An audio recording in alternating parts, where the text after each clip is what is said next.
Chapter 431. Chapter 431. Breakthrough. Mingyao wasn't in the mood for Zhou Ruoming's family, and she'd been silent since she got in the car. Yushu, on the other hand, didn't seem to be affected. Shield bro, why willow trees? Isn't it better if we plant fruit trees? We can eat the fruits when they're ripe. Shu, didn't he say that he wouldn't ask such a stupid question? We'll be graduating by next year by then. Mingyao reminded. Oh, then why willow trees? Yushu nodded. That, I don't know. Linny, why? Mingyao asked. Haven't you guys heard of this saying? It's called planting a flower with the intention doesn't bloom, but planting a willow without the intention grows a shade. Linny smiled. Willow trees are easier to grow, and it doesn't take much effort to take care of them. I see. Yushu nodded. Dr. Kang's villa. Grandpa, according to the lab's analysis, there are different types of dog poop. Different breeds of dog poop make different poop, so I suspect that not every type of dog poop can be used as a pill of life extension and toxin cleansing. Zhao Long said. Oh, that's a big discovery, Dr. Kong said, taking Zhao Long's words very seriously. No wonder the effects of dog poop haven't been discovered yet. Different dogs make different poop. Good job, Zhao Long. Have you figured out what kind of dog shit this is? We compared and sampled thousands of dog poop samples and consulted many dog experts. We came to the conclusion that this poop is most likely from a German Shepherd. Zhao Long said. Oh, no wonder. I heard that this dog's value is second only to the Tibetan Mastiff. It's very rare and expensive. Miracle. Dr. Kong nodded. All right, hurry up and get me one of these dogs. Let them poop and compare it, then report the results to me. All right, Grandpa. I've already sent someone to buy one, so we should have news soon. Zhao Long said. By the way, when are you going to the Xiao family in Yinjing to propose marriage? Dr. Kong asked. Zhao Long's heart skipped a beat. That girl was quite pretty, and it wouldn't be hard to marry her. Even if the Xiao family wasn't that powerful right now, she could still be a stepping stone for House Kong. When House Kong grew stronger, he'd replace her and find a bigger family. But that was what he'd thought in the past. Zhao Long, who was about to figure out the recipe for the pill of life extension and toxin cleansing, was full of confidence. He didn't really think much of Xinyan. Grandpa, I think the most important thing right now is to figure out what kind of dog poop the pill of life extension and toxin cleansing is made from. That's the most important thing for our family right now. As for the marriage, I think we can postpone it for a while. If we really manage to figure out the pill of life extension and toxin cleansing, our House Kang's position will skyrocket, and we might not have to marry into the Xiao family anymore. Zhao Long said. You're right, I didn't think it through before. Dr. Kong nodded in agreement after hearing Zhao Long's analysis. I've always thought of our family as a weak family, but if we have the pill of life extension and toxin cleansing, things will be different. Golden creation is just a medicine for injuries. It can heal wounds, but it's only popular among women. It's a luxury item for the upper class. But the pill of life extension and toxin cleansing is different. It can save lives. Yeah, once we succeed, we won't be a small family anymore. All the other families will be begging us. Dr. Kong said. But if we can figure out the recipe, others can too, right? Don't worry, Grandpa. We won't be as stupid as Kong Xiaobo, taking dog poop out directly. We'll add some fragrance, or something to make the pill fragrant. It won't be easy for people to analyze it then, Zhao Long said. But there's a risk, too. Our main ingredient is dog poop. No matter how hard we try to cover it up, the dog poop will still be found out, won't it? Dr. Kong hesitated. That's true. Zhao Long nodded. It looks like I'll have to figure out how to keep the recipe a secret. Grandpa, I have an idea. Kong Ming, who hadn't had the chance to speak up until now, stood up. He didn't want Zhao Long to take the lead. We'll reduce the proportion of dog poop in each pill, making it as rare as possible. We'll use the rest of the useless ingredients, so we'll just need to take a few more pills. It had to be said that Kong Ming's plan was worth 3. Dr. Kong and Zhao Long listened to Kong Ming's plan and were enlightened. Dr. Kong said, Illumination's method is feasible. Not bad. You two brothers, one intellectual and one martial. House Kong will be able to flourish in the future. Zhao Long wasn't happy that Kong Ming took half of the credit, But he had to admit that Kong Mingming's method was very good, diluting the dog poop and making it look like a supplementary ingredient that people could ignore. Hee hee. Kong Mingming smiled. Grandpa, Big Brother doesn't like that girl. Why don't you give her to me? Kong Xiaoming didn't have any great ambitions in his heart. Sneaking around was fine, but he didn't want to be in control of the corporation. As long as he got the shares in his hands, being a playboy wasn't a bad idea. So when he saw that Xiaolong wasn't interested in Wang Xinyan, he wanted to take her for himself. You brat, what are you thinking? She's your sister-in-law. Dr. Kong glared at his grandson helplessly. Hee hee, I was just saying. Kong Mingming felt that it wasn't appropriate and quickly changed his words. Fatty Lai finally got Lin Yi's number from Xuemin with tears and snot on his face. He'd asked for Lu Tiany's number before, but Lu Tiany wouldn't give him Lin Yi's number no matter what. In the end, Fatty Lai panicked and wanted to be irreconcilable enemies. Lu Tiany had no choice but to give him some advice. Brother Lai, it's not that I'm trying to make things difficult for you, but I really don't dare to. I'm begging Miracle Dr. Lin. How could I just give his information to someone else? How about this? Professor Guan and Miracle Dr. Lin are very close. Go beg him. He'll definitely have a way. I begged him back then. And so, Fatty Lai ran to Xuemin's house as if he'd received an imperial edict. Xuemin didn't tell him, so he knelt in front of Xuemin's house and started crying. Guan Xian came home from her night shift and was shocked to see a fatty crying in front of her house. You? Who are you? What do you want? You are? Are you Guan Xuemin's family? Fatty Lai raised his head and asked as soon as he heard someone talking to him. Chapter 432. Little Bodyguard? You're Professor Guan's granddaughter? That's great. Do you know Miracle Dr. Lin Yi's number? I'm looking for him. Fatty Lai started sobbing again. My dad has uremia and he's dying. Miracle Dr. Lin can cure him, but Professor Guan won't tell us his number. Lin Yi was stunned. You're looking for Lin Yi? Guan Xian paused and looked at the pitiful Fatty Lai. Why don't I tell you? If he blames you, just tell him I gave it to him.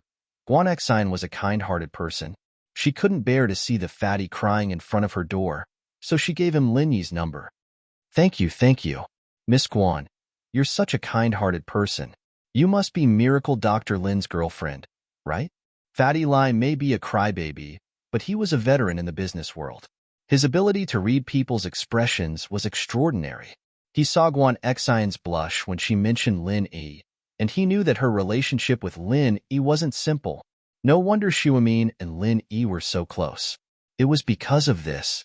Fatty Lai had been wondering why Lin Yi started a medicine company with Xuemin. Did he trust Xuemin that much? Lin Yi's medical skills were much better than Xuemin's. So there was this layer of relationship between them. No, we're just good friends. Guan Xian was embarrassed by Fatty Lai's words, stuttering as she blushed.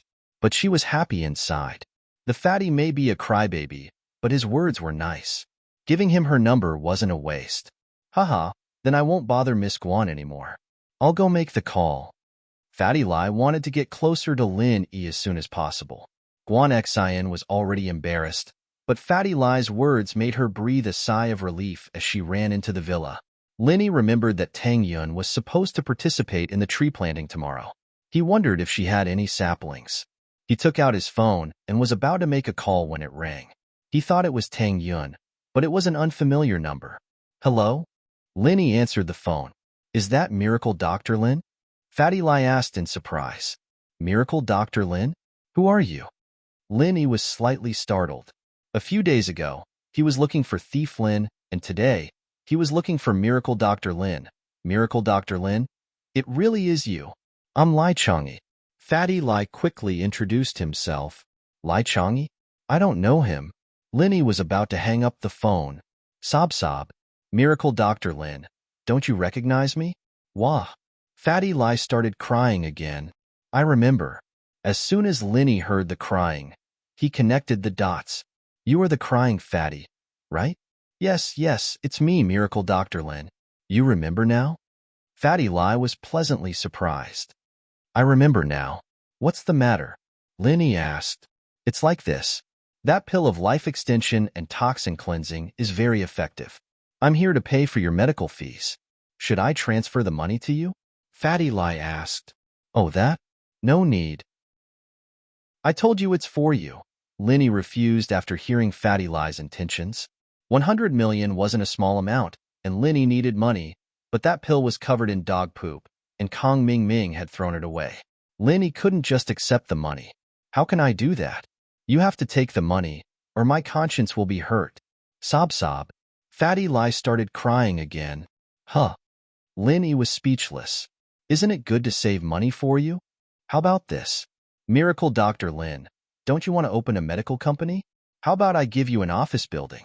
I'm building a new building, and I'm planning to move my company there, but I don't need a lot of space. A few floors are enough. I wanted to rent out the rest, but I'll give it to you. What do you think? Fatty Lie asked. If you really want to give it to me, then give it to me. Lin Yi didn't reject the offer. It saved him the trouble of looking for another place. Okay, write your name on the deed? Fatty Lie was overjoyed that Lin Yi didn't reject him anymore. Write Grandpa Guan. Lin Yi wanted to say Guan Xuemin's name, but Xuemin probably wouldn't agree. Write it under Guan Xian's name. Okay, I'll remember it. Fatty Lie nodded quickly. Lin Yi and Guan Xian really had a close relationship. It seemed like his guess was right. Is there anything else? Lin Yi was in a hurry to call Tang Yun. He wasn't in the mood to waste time with Fatty Lie. Yes, that pill of life extension and toxin cleansing. Can you sell me another one?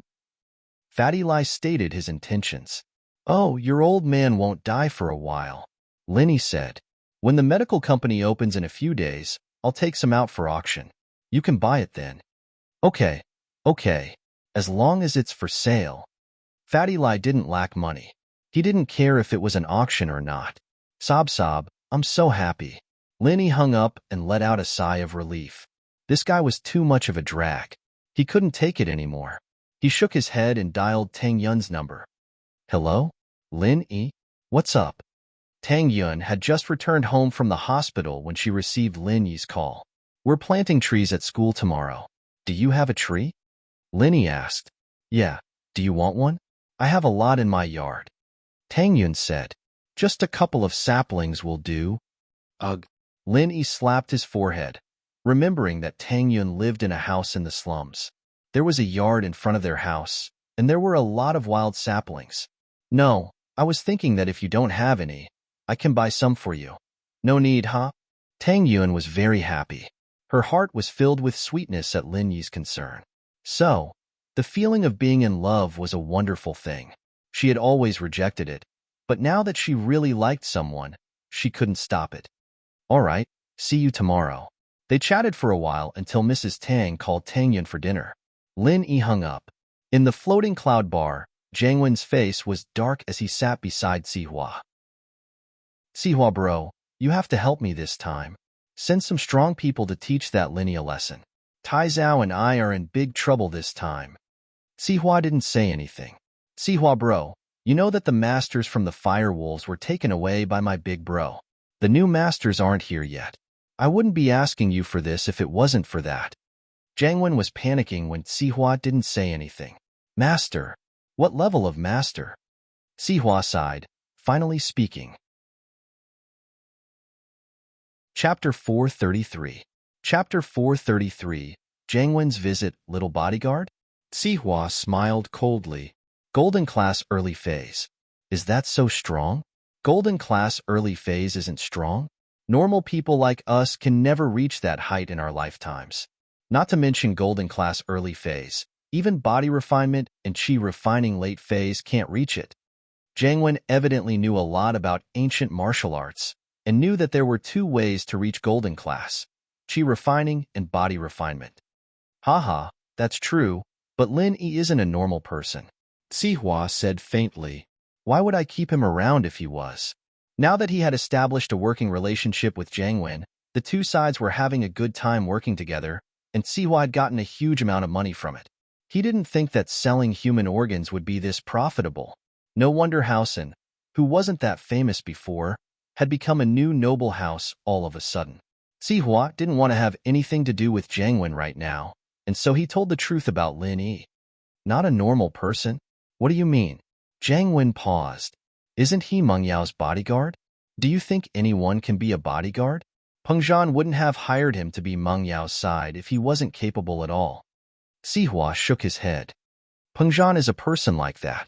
Even the shareholders of his company have masters protecting them, and that Faubert beside him must be at least golden class. Why would he put a piece of trash beside his beloved daughter? Sihua's analysis might sound convincing, but he'd underestimated Lin Yi before this. Many people were like that. They wouldn't be able to see the reality in front of them if they didn't experience it themselves. Jiang Wen's face changed. Lin Yi is a golden class as well? Imph. I'm a golden class early phase and a golden class late phase, and he killed them. Sihua roared. Do I hate him? Do I want him to die? Of course I hate him, of course I do. But I have no choice. I don't have the strength to fight him. What? What did you say? Sihua bro, are you saying that an early phase and a late phase golden class were killed by Lin Yi? Jiang Wen's eyes went wide as he stared at Sihua in horror. He felt as if his scalp was about to explode, a chill running down his spine. I'm not sure if he killed her, but it looks like a car accident. Sihua sighed, calming himself down. But I don't believe that 2 golden class masters would die in a car accident. Plus, I sent that early phase golden class master to test Lin Yi, and he didn't get any advantage. Jiang Wen was completely dumbfounded. He thought that Lin Yi was just a small fry who knew some kung fu, but it seemed like that wasn't the case at all. Not only was Lin Yi powerful, but he was also extremely powerful. So, if he's not a threat to you, just let him go for now. It's good for both of us. Sihua smiled bitterly. I, Sihua bro, have dominated Songshan for 5 years, and I can't do anything to a brat who just came here. Don't you think that's unfair? But I can tolerate this. Jiang Wen knew that Sihua wouldn't lie to him, and there was no reason for him to do so, especially since they were working together now. Sihua wouldn't want anything to happen to him and affect the cooperation. He's not a threat. Jiang Wen shook his head. He's just Meng Yao's bodyguard, not her boyfriend. According to my investigation, he has a girlfriend called Tang Yun, one of the school beauties of Songshan's first school. She's as pretty as Meng Yao, so there shouldn't be anything going on between them. It's just that I can't tolerate this. So what if you can't tolerate it? Humans need to tolerate it, and you'll get used to it. Sihua said with a wave of his hand. I wanted to do it with Tang Yun, but it seems like that's not a good idea anymore. Jiang Wen said, Don't, please don't. If you touch his woman, he'll never forgive you. Even if he's a late phase golden class, you won't be able to rest for the rest of your life. Sihua said quickly, unless you have a master of a higher level by your side to protect you. Yes, you're right. I should change the way I treat Lin Yi. Since we can't be enemies, we should be friends. With him by Meng Yao's side, he'll be like a spy, and I'll be able to keep track of Meng Yao's movements. Jiang Wen thought it through quickly. That's the right way to think. Sihua raised his glass. Come, let's toast to our cooperation. Cheers. Jiang Wen was no longer depressed now that he'd found a temporary solution. Sihua bro, the number of people you've been capturing has clearly decreased a lot, not as much as the first 2 days. The firewolves aren't able to keep up with the demand. Masterin, you know that there's only so many beggars and vagrants in Songshan. We've caught most of them already, and the ones who got the news have run away. It's not easy for us to catch them. Sihua said. What about the disabled? There should be a lot of them, right? They're a weak group, and no one would care even if we captured them, right? Jiang Wen had never seen so much money before. The amount of money in his bank account skyrocketed, driving him crazy. It's not that easy to capture the disabled. Some of them are very rich, and they have powerful relatives at home. We can't just touch them like that, and we can only wait in the slums and the suburbs, capturing them the moment we see them. Sihua said, Don't worry, I know some underground bosses in other cities in the province. We can work with them. All right, I'll leave this to you. Sihua bro. Jiang Wen nodded. He knew that he'd be able to make more money if he went to the other cities to work with the underground bosses, but Jiang Wen wasn't familiar with the place and the people. Haosen's roots were in Songshan, and he'd be in trouble if he were to cross the border. Might as well let Sihua handle this. Yeah, don't worry, it's not a problem, Sihua said with a wave of his hand. What surprised Linny was the fact that Jiangwen still had the face to come visit him again. Linny thought that he'd heard wrong when Yushu called out to him from the door. Shield bro, Jiangwen's here again. He's here to ask you out for dinner. Yushu called out from Linyi's room. Chapter 434. Chapter 434. Little Mingyao, on the other hand, sat on the side, her face cold as she chatted with Jiangwen. Lin Yi, he's here for you. Come talk to him. Mingyao breathed out in relief when she saw Lin Yi. She got up and walked upstairs. Jiangwen smiled bitterly.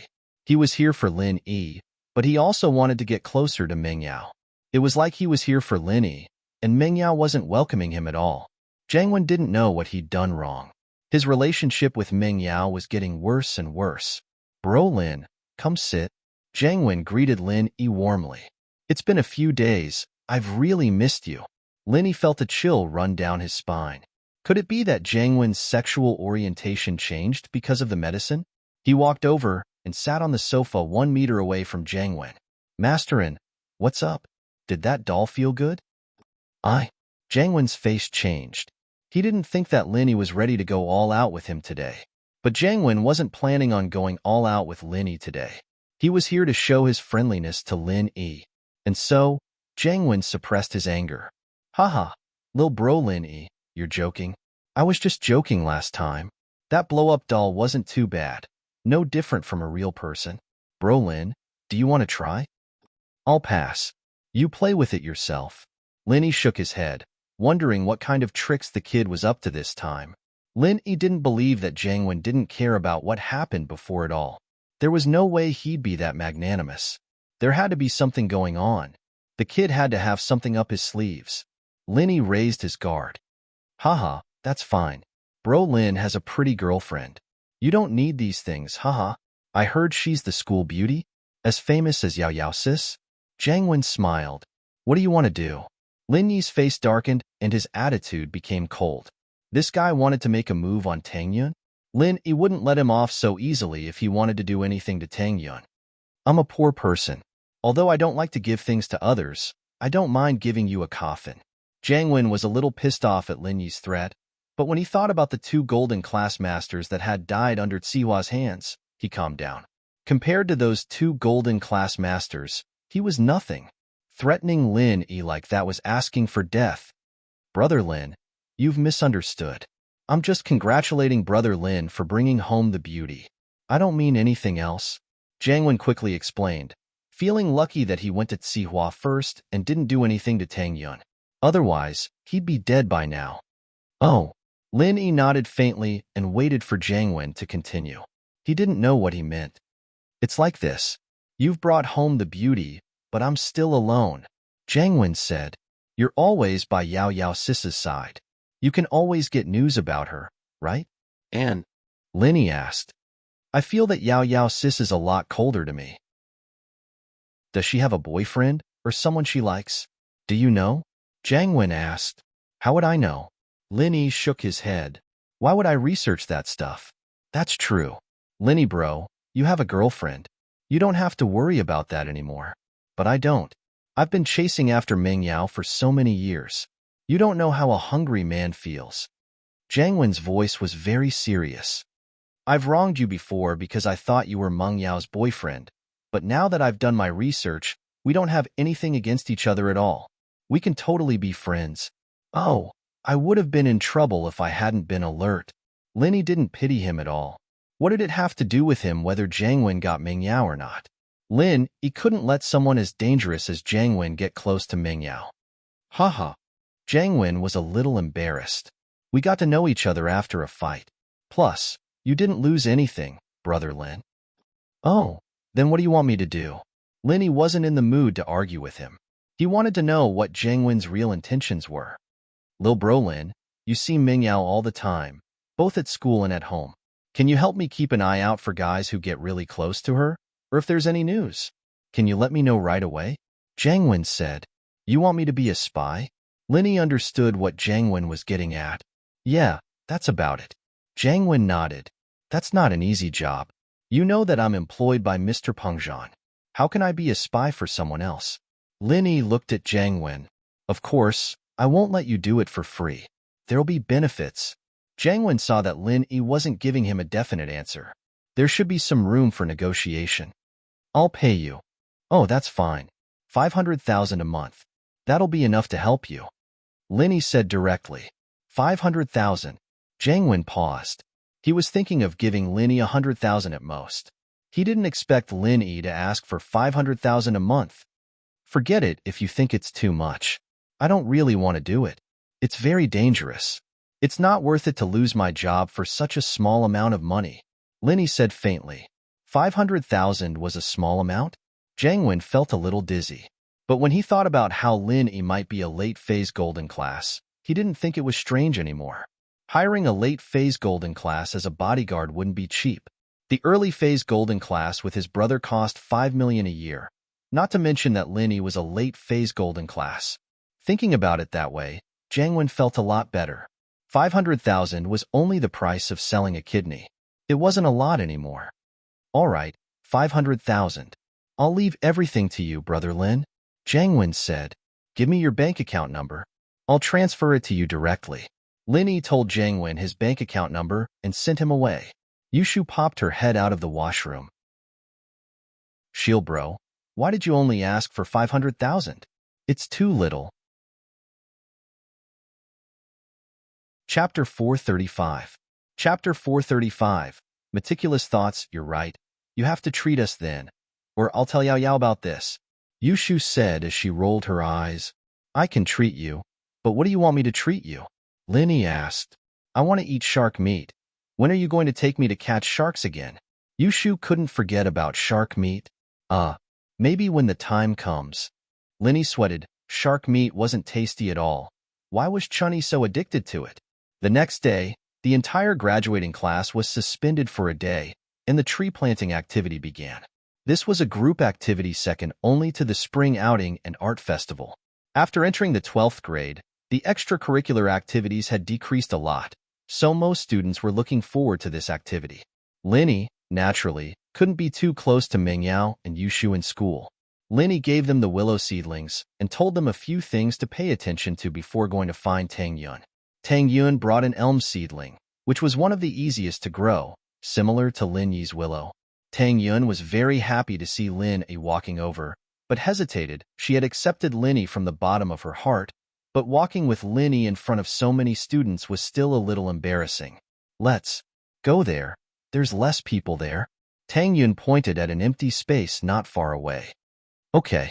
Lin Yi nodded and went to hold Tang Yun's hand. Tang Yun jumped in fright and tried to run away like a rabbit. She dodged to the side, but she was afraid that Lin Yi wouldn't be happy, so she dodged back and looked around. Only after making sure that no one was looking did she give her hand to Lin Yi. Lin Yi couldn't help but find it funny looking at Tang Yun's timid face, but he had the urge to protect her even more. She was a cute girl.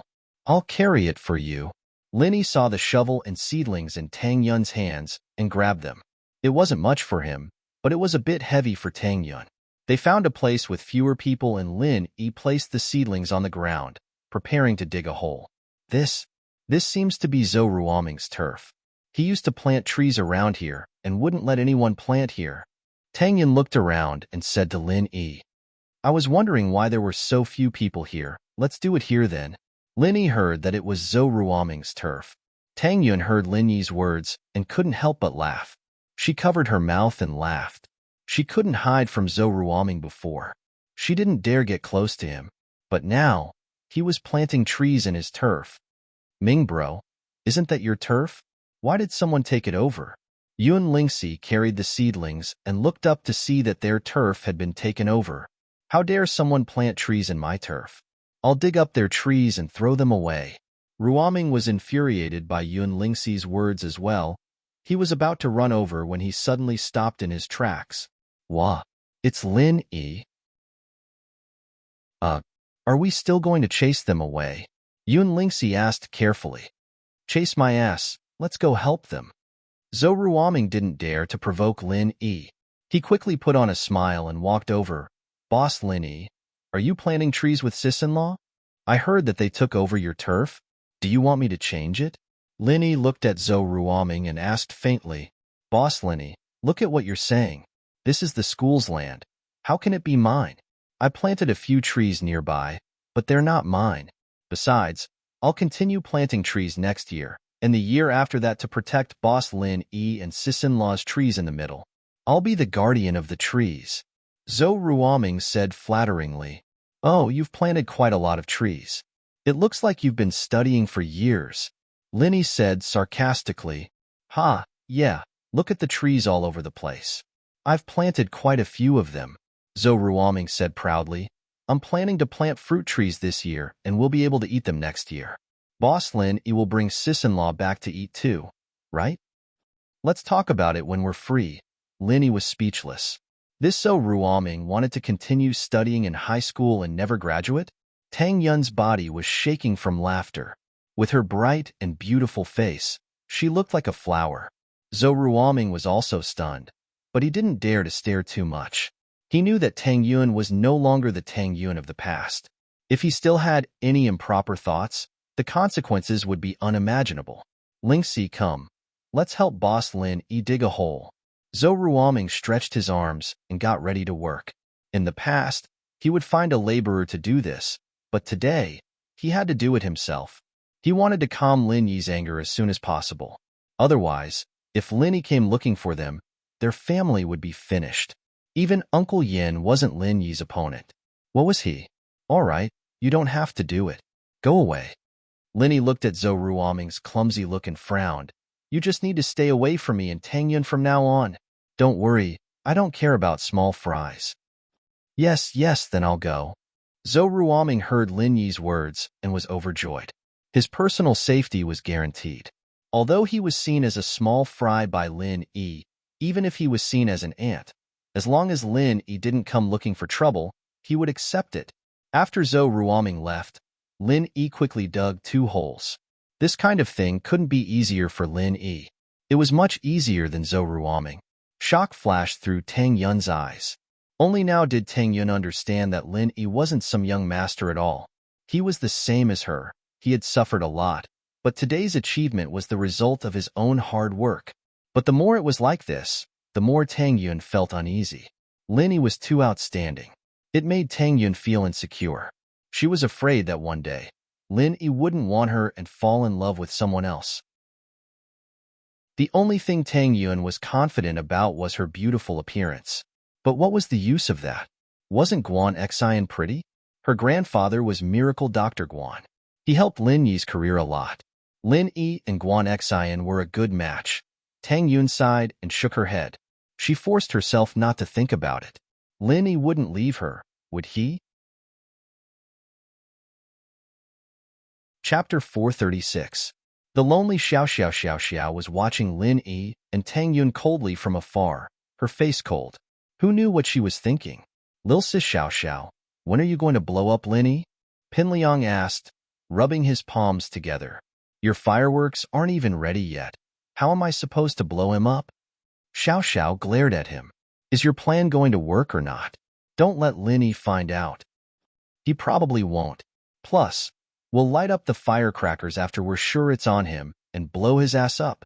We'll embarrass him to death. Pin Liang imagined Lin Yi's ass turning red from the explosion, making a fool of himself in front of the whole school. This was his dream. All right, but when will your firestones arrive? Xiao asked, looking at the dumbfounded Pin Liang. Soon. I've called a couple of times already. Pin Liang said. They're flying it over right now. It's called the Eskimo tree. Xiao looked at Pin Liang oddly. Only a crazy person like him would fly a tree over. You play then. I'll be going back. Xiao turned and walked back to the school building. One had to admit, Xiao was the weakest of the big 4, and yet she could order the second and third of the big 4 around. How cool was that? Xiao, on the other hand, was lonely. She didn't have a single true friend.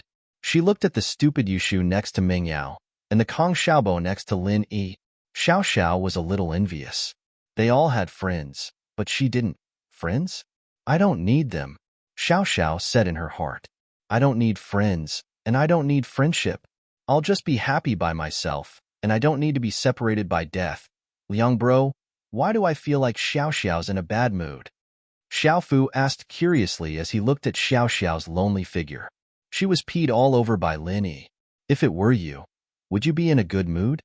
Pin Liang curled his lips disapprovingly. Let's focus on the Firestone plan. Do you really think Meng Yao's going to like it? I think so. Xiao Fu thought about it. Liang bro, why don't you write some love notes for Meng Yao? Fold them into the shape of a heart and put them on the tree? I'm sure Meng Yao will be very happy when she sees it. That makes sense. Then find some paper and help me write. Pin Liang thought it was a good idea and nodded. He didn't have anything to do anyway, so he might as well write some notes. I'm afraid the two of us won't be enough. We need to find some help, Gao Xiaofu said. But as long as we give them some money, there should be a lot of people who will help. All right, I'll leave it to you then. Pin Liang took out 1,000 kuai and gave it to Xiaofu. You take care of this first. I'll go build some momentum. With that, Pin Liang went to find Meng Yao. He needed to tell her about the news beforehand, so she could come out to see him confess his love. Shu, why aren't you digging anymore? Meng Yao asked curiously as she looked at Yushu, who was rubbing her hands on the ground. Oh, I'm tired. Yushu had tossed the shovel to the side. She thought that planting trees was new and interesting, but after digging for a while, she felt tired and decided to give up. She'd wait for Meng Yao to finish digging and plant the 2 trees in the same hole. Yao Yao, let's plant the 2 trees together later. What do you think? It's not much, but you sure know how to slack off. Stand up and dig with me. Meng Yao rolled her eyes angrily. Yushu was treating her like a coolie. But Yao Yao, I'm tired. You're the big sister. You're older than me. You have to let me. Yushu didn't want to get up. This Lin Yi, he's not helping. He only knows how to hit on girls. Meng Yao couldn't do anything to Yushu, so all she could do was grit her teeth and dig with the shovel. She was sweating profusely as she cursed Lin Yi. This bastard. I'm going to cut his salary. Doesn't he have the awareness of a follower? Doesn't he know that this is the time to help? Should I get Shield Bro to help? Yushu felt that it wasn't appropriate to let Meng Yao work alone. Get him? Forget it. He's hitting on girls. Why would he care about us? Meng Yao humphed. I don't know what's so good about Tang Yun. Our Shu is so much prettier than her and cute too. Oh, Yao Yao isn't bad either. Why don't you go seduce Shield Bro and give him a taste of sweetness? He'll come and work for you, right? Yushu suggested. Why don't you go with such a stupid suggestion? You have big boobs. You're perfect for seducing him. Meng Yao glared at Yushu. Okay, I'll try it next time. Yushu nodded in agreement. Meng Yao was about to continue lecturing Yushu when she heard Yushu call out happily. Yao Yao, we have a helper. The coolie is here. HM? Meng Yao paused and raised her head to see Pin Liang walking over quickly. She asked in a low voice, You're not talking about Pin Liang, are you? Hee, yeah, free coolie like him. It'd be a waste not to use him. Yushu waved at Pin Liang. Liang, Yao Yao is calling you. Pin Liang was overjoyed when Yushu called him pretty. Pin Liang wore a casual suit to match the fireworks tonight, and he thought that Meng Yao thought he looked more handsome because of the suit. He ran over happily. Yao Yao, Shu, what can I do for you? Yao Yao, aren't you tired? You go rest on the bench over there. I'll dig. Yushu said as she grabbed the shovel from Meng Yao's hands and gave her a look. Meng Yao found it funny, but she couldn't do anything about it. Yushu was more brainless than anyone else when she was with her, but she was so smart in front of others. She didn't know if it was an act or something. Yushu was most likely trying to send her away so that Pin Liang could dig a hole for her. She knew that she wouldn't be able to help Pin Liang dig a hole if she was there, but now that she was gone, Yushu could use her name to get Pin Liang to do it. I'll go rest then. Meng Yao didn't want Pin Liang's help, but digging a hole was really tiring. She really wanted to rest. Chapter 437. Hiring coolies. Pin Liang wanted to talk to Yushu about the fireworks tonight without Meng Yao, but it wasn't a good idea to do it in front of Meng Yao. If Meng Yao didn't give him face and rejected him outright, Pin Liang would be in a very bad spot. He wouldn't even have a chance to turn things around then. As a result, Pin Liang planned to talk to Yushu first. As long as Yushu was willing to help, he'd be able to trick Ming Yao into coming out. He was sure that Ming Yao would definitely come out to see his fireworks show, and maybe she'd even fall in love with him. Yao Yao, go get some rest. Shu's right, you need some rest, Pinliang said, following Yushu's lead. Ming Yao was more than happy that Pinliang wouldn't bother her anymore. Since he'd asked her to leave, Ming Yao naturally wouldn't reject him. Yushu blinked at Pinliang after Ming Yao left. Liangyi, what do you need from me? Just say it. Ugh, how did you know? Pinliang blinked. This Yushu really knew how to predict things. When have you ever come to me without asking for my help? Yushu grinned as she handed the shovel to Pinliang. Dig a hole for me first, then tell me what's going on. Okay. Pinliang quickly took the shovel and started digging, looking at Yushu gratefully. She'd always been a troublemaker when he asked for her help before, but she was being nice today. Ming Yao would have fainted if she'd known about this. Yushu hadn't even promised Pinliang anything yet, and all she did was treat him nicely. Pinliang was probably the only idiot in this world who'd fall for something like that. I'm thirsty. Get your lackey to get me some cold drinks, Yushu said as she sat down on a pile of dirt, hugging her legs. Okay. Pinliang called out to Xiaofu, who wasn't far away. Xiaofu, go get some drinks, make it cold. Come back quick. Xiaofu left to get the drinks, and Pinliang finally spoke up. Shu, I really do have something I need to get rid of you for. Oh, say it. What's the matter? I'll see if it's okay. Yushu nodded carelessly, a little unhappy that Pinliang had stopped digging. I'll do it myself if you don't want to. You don't need to say anything. Let me finish first. I'll dig. How can I let you dig? Pinliang jumped and started digging again. I'll tell you as I dig. Here's the thing. There's a tree called the Eskimo tree, and it's said to be a symbol of love. Legend has it that if you confess your love to a girl under this tree, she'll fall in love. You're not going to tell me that you brought an Eskimo tree here, are you? Chun Yushu asked. How could there be such an idiot in this world? How could he believe such an unreliable legend? Yeah, I sent one over by air. I've already asked Xiaofu to write some confession notes and hang them on the tree, Pinliang said. Is that so? Yushu replied indifferently as she played with her phone. Of course, that's not the main show. I've prepared a show called Fireworks that never sleeps. I'm going to release fireworks on the tree and turn them into Yao Yao's name in the sky to confess my love to her. Pinliang didn't know if Yushu was listening to him. He gritted his teeth in anger, but he didn't dare get angry. Oh, there's fireworks? That's fun. I'll definitely go see it. Don't worry, I'll bring Yao Yao with me. Yushu, naturally, wanted to see the magical fireworks. That's great. Pinliang was overjoyed, and his digging speed increased. It wasn't long before he had a big hole. Shu, do you think this hole will work? Sure. You can dig another one next to it. Yushu nodded, satisfied. Again? Pinliang's face turned bitter. One was already tiring enough, and he still had to dig another one? This one's mine. You can dig another one for Yao Yao, but it's fine if you don't want to. I'll call Yao Yao over and tell her that you don't want to help her. Yushu stood up and went to call Ming Yao. Don't. Pinliang almost cried. He had worked so hard for so long just to dig for Ming Yao. If Yushu yelled at him like that, all his effort would go to waste. Who knew? Yushu might do something bad to him and ruin the night.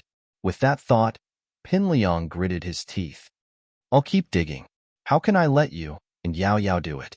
Leave these things to us men. Then you can continue. Yao Yao said that she likes stronger guys, Yushu said as she sat down. I'm strong. Look at me. I'm not tired at all. I'm only using 30% of my strength. I can still speed up, Pinliang said quickly. It wasn't long before Xiaofu came running over with a few bottles of drinks. Liang bro, I bought them. Is this enough? It's enough. Pinliang waved his hand, signaling Xiaofu to leave. He handed 2 bottles to Yushu. Give one to Yao Yao as well? Yeah, I'll go then. Take your time. Call me when you're done, Yushu said as she took the drinks and ran over to Ming Yao. Pinliang was sweating profusely as he dug with the shovel. He was trying to show off how strong he was. He was tired, but he was gritting his teeth with a smile on his face. Yao Yao, Here's a bottle. Yushu handed one to Mengyao. I'm not drinking. You drink it yourself. Mengyao shook her head. She was usually careful not to leave any openings for Pinliang, especially when it came to things like this. Then I'll drink it myself. Yushu didn't care. She was already used to blackmailing Pinliang. You tricked him into digging? Mengyao frowned as she watched Pinliang work hard. No, I just said that Yao Yao likes strong guys, and he wanted to show off. Yushu said with a smile. Since when do I like strong guys? Mengyao blinked. She didn't expect Yushu to come up with an excuse like this to trick Pinliang. Isn't Shield Bro very strong? You don't like him? Yushu asked. Chapter 438. And 4 Drip Pinliang was drenched in sweat after digging 2 holes, but he could almost see Mengyao looking at him with a face full of admiration. Liang bro, you really are my Prince Charming. Pinliang wiped the sweat off his forehead, feeling energized from head to toe. He wasn't tired anymore. He was daydreaming when Yushu walked over with a grin on her face. Liang, Yao Yao's asking if you're tired. I'm not tired, it's only been a while. I'm not tired at all. It wouldn't be a problem for me to dig 8 to 10 of these holes in one go. Pinliang said. Oh, that's great. Yao Yao said that she likes strong and helpful guys the most, so go help others dig their holes. Yushu said. Pinliang almost fell headfirst into the hole at Yushu's words. He still had to help others dig? But he'd already said what he'd said. Wouldn't he be slapping his own face if he went back on his words now? Pinliang had no choice but to nod dejectedly. I'll go help others. Hee. We finally got rid of that idiot.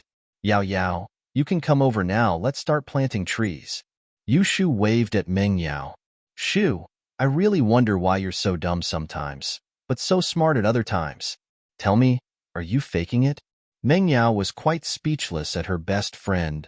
Oh no, I'm a kid when I'm with Yao Yao. Yushu pulled on Mengyao's arm. I'm not dumb. All right, you're not dumb. I believe you. Mengyao shook her head, deciding not to dwell on the problem. She picked up the sapling and started planting it. After a while, Mengyao and Yushu finished planting the saplings and were about to head back to the classroom to rest when a couple of workers came running over with a strangely shaped sapling in their hands. Pinliang was at the front, directing them. Pinliang was so tired that his limbs were numb, but he had to act like he was fine in front of Mengyao. Be careful, guys. This is an imported sapling. Don't damage it. He waved his arms and legs around. Be careful. This is an imported sapling. Don't break it.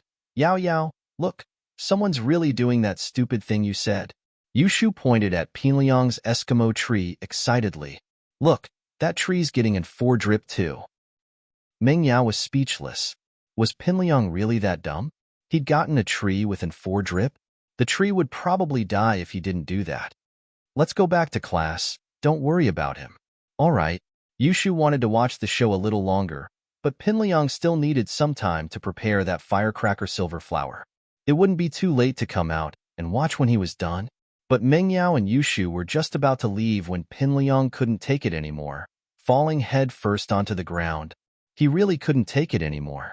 His legs were weak from all the digging, and he hadn't eaten anything since it was almost noon. His stomach was rumbling with hunger, and there was no way he'd be able to take it anymore.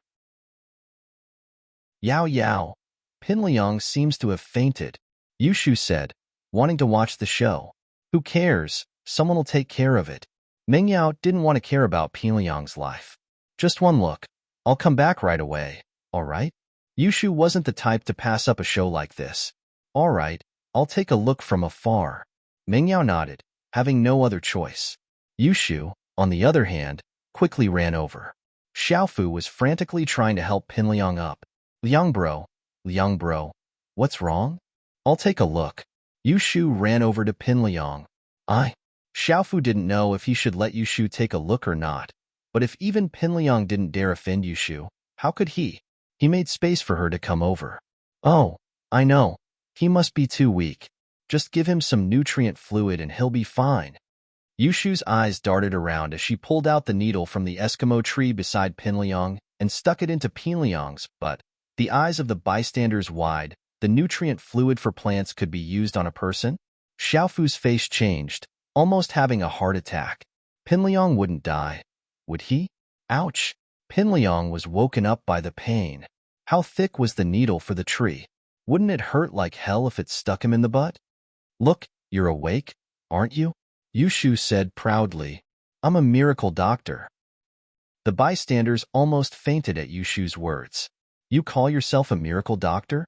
But Pinliang did wake up. Yushu, of course, wasn't an idiot. She wouldn't murder someone in front of so many bystanders.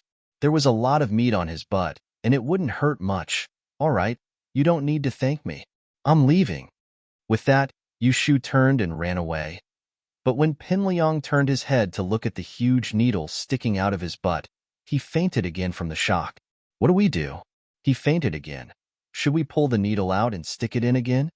Xiaofu said, troubled as he looked at the unconscious Pinliang. Shu, how can you just do that? What if you kill him? Mengyao said, shocked by Yushu's actions. Hee, I won't. I picked the fleshy parts to stick it in. Yushu said. Mengyao didn't know what to say. Wasn't her best friend a little too cruel? Xiaolong called a couple of pet shops, but none of them had purebred German shepherds. There were purebred German shepherds, but Xiaolong compared them with dog poop. There was still quite a difference. So Xiaolong decided to get a purebred German shepherd.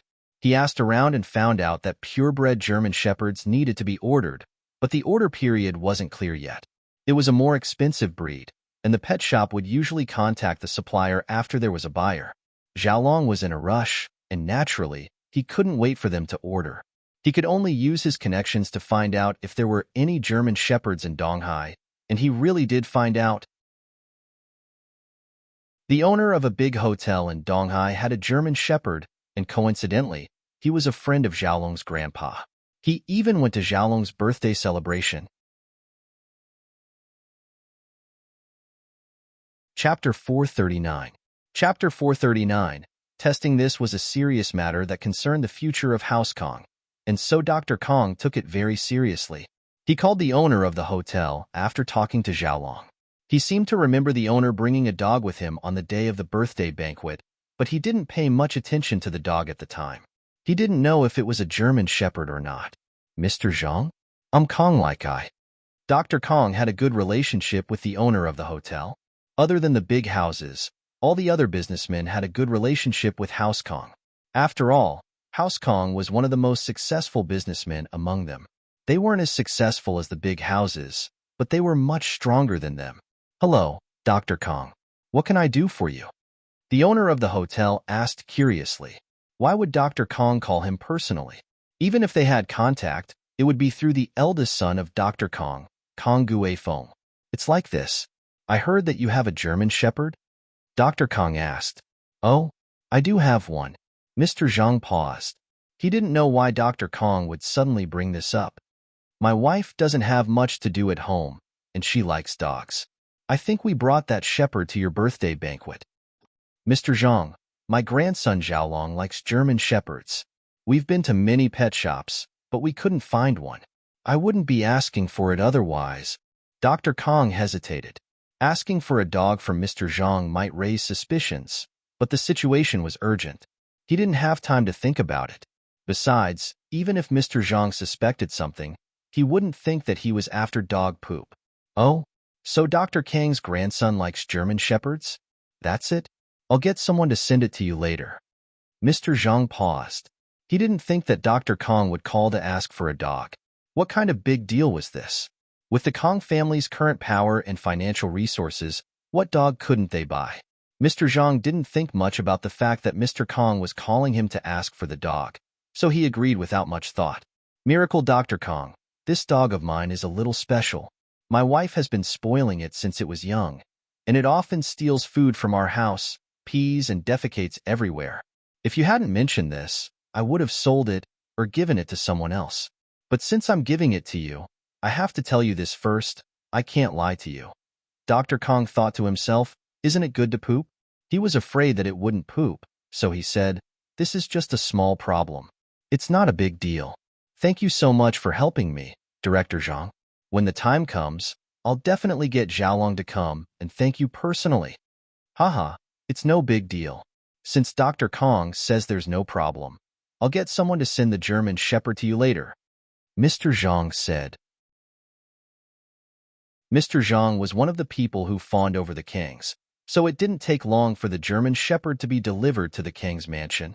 After Xiaolong got the German Shepherd, he fed it a huge meal of dog food and finally received a warm puddle of dog poop. It's the same. Exactly the same. After our lab analysis, we found that the pill of life extension and toxin cleansing's composition is exactly the same as this dog's poop. Our previous analysis was correct. The pill of life extension and toxin cleansing's composition is the German Shepherd's poop. Xiaolong excitedly took the analysis report and returned to the villa to report the good news to Dr. Kong. It's really the same? Dr. Kong couldn't hold back his excitement as well. He slammed his palm on the coffee table in front of him, almost knocking over the tea on it. One could imagine how excited he was right now. It's really the same. We've got the composition of the pill of life extension and toxin cleansing, Xiaolong said. Next, we can start the clinical trial. Good, good. There's hope for House Kong. Dr. Kong threw his head back in laughter. Xiaolong, you and Xiaoming are working hard this time. While you're buying purebred German Shepherds in bulk, get someone to try this dog poop and see if it's effective. Grandpa, I don't recommend getting outsiders to test it.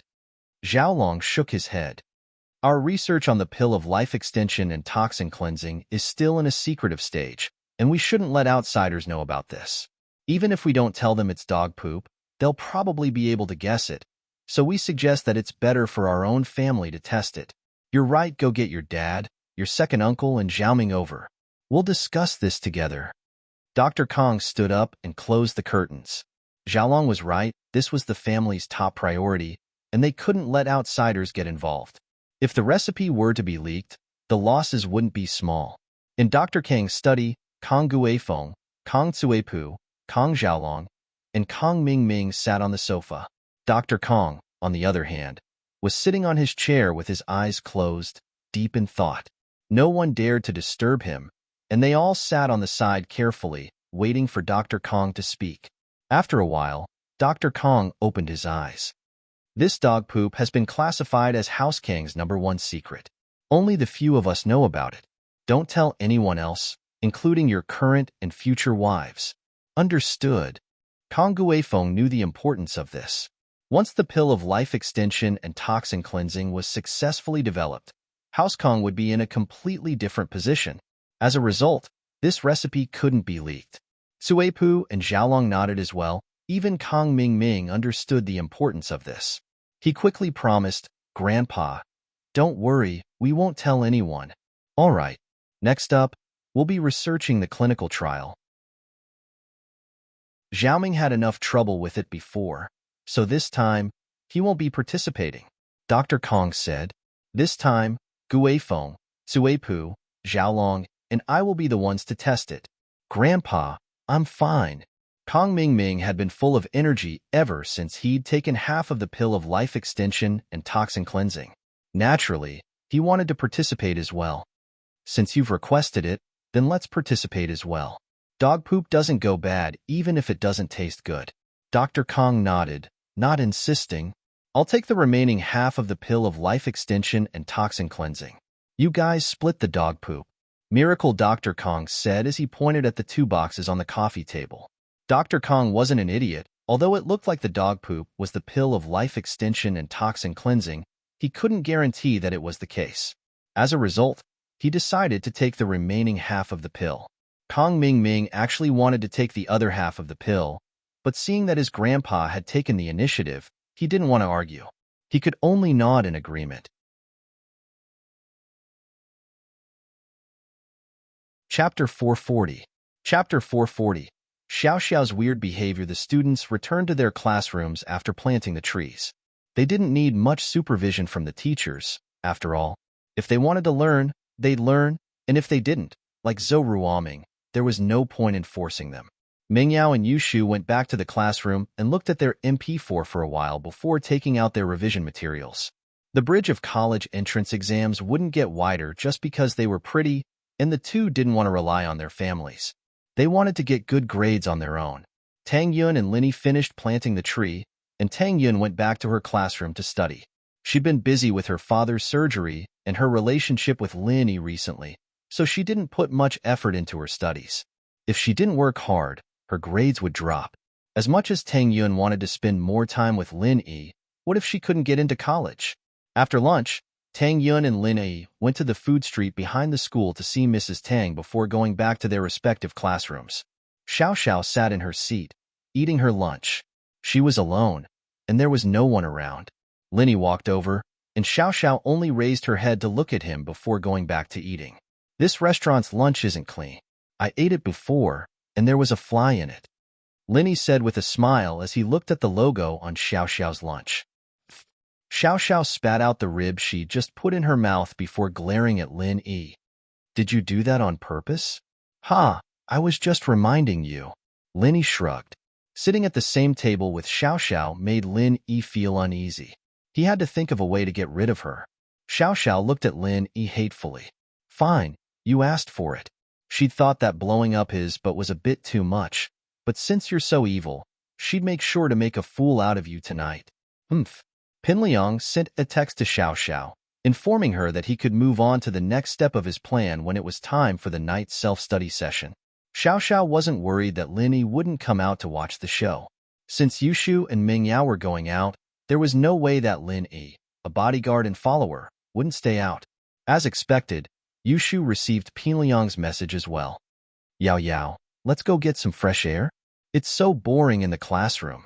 Now, Ming Yao frowned. She just started on a set of math simulations, and Yushu was already leaving before she could even finish the first question. Yeah, I heard someone was setting off fireworks in the field.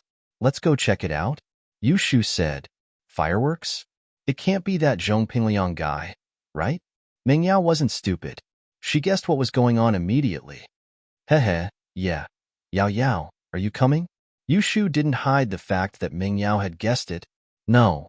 Ming Yao shook her head. I can't go myself if you don't want to, can I? It's already dark outside, and it's scary. What if I get scared? Yushu said as she grabbed Ming Yao, wanting to drag her out by force. You can get scared? Ming Yao didn't believe it. You killed all the ghosts in the theme park. But Yushu insisted, and Ming Yao had no choice but to stand up and go with her. Pin Liang's going to set off fireworks to confess to Ming Yao. Aren't you going to go check it out? Xiao Xiao explained. Seeing that Lin Yi wasn't planning on getting up. Fireworks? Lin Yi thought that the two girls were going to the washroom, so he didn't pay much attention. But now that Xiao Xiao said this, he really had to go check it out. As for Xiao Xiao knowing about this beforehand, Lin Yi wasn't surprised at all.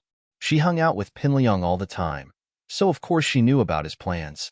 But Lin Yi was a little puzzled. Why would Xiao Xiao be so kind as to warn him? Did she have some other purpose? Lin Yi stepped out of the classroom, and Xiao Xiao followed right behind him. Lin Yi felt someone following him, and when he turned the corner, he saw Xiao Xiao's silhouette through the glass of the staircase. She really did follow him. Lin Yi smiled faintly. Xiao Xiao probably wouldn't let what happened yesterday go that easily. She'd been silent all this time, waiting for the right moment to explode. The forest behind the school was already filled with students who'd gotten the news. There were students from first grade to third grade, and even some middle school students who'd been out of school were attracted here. It seemed like the news of Pin Liang's fireworks had gotten out a long time ago, and it had already attracted this much attention. Pin Liang and Xiaofu stood beside a tree filled with fireworks and notes. Pin Liang hated Yushu as much as he wanted to, since his butt was still swollen from Yushu's poke. Yushu had almost destroyed his butt, and it was still swollen up. How could a needle for a tree be poked into a person's body? Pin Liang, on the other hand, had no choice but to maintain a smile on his face.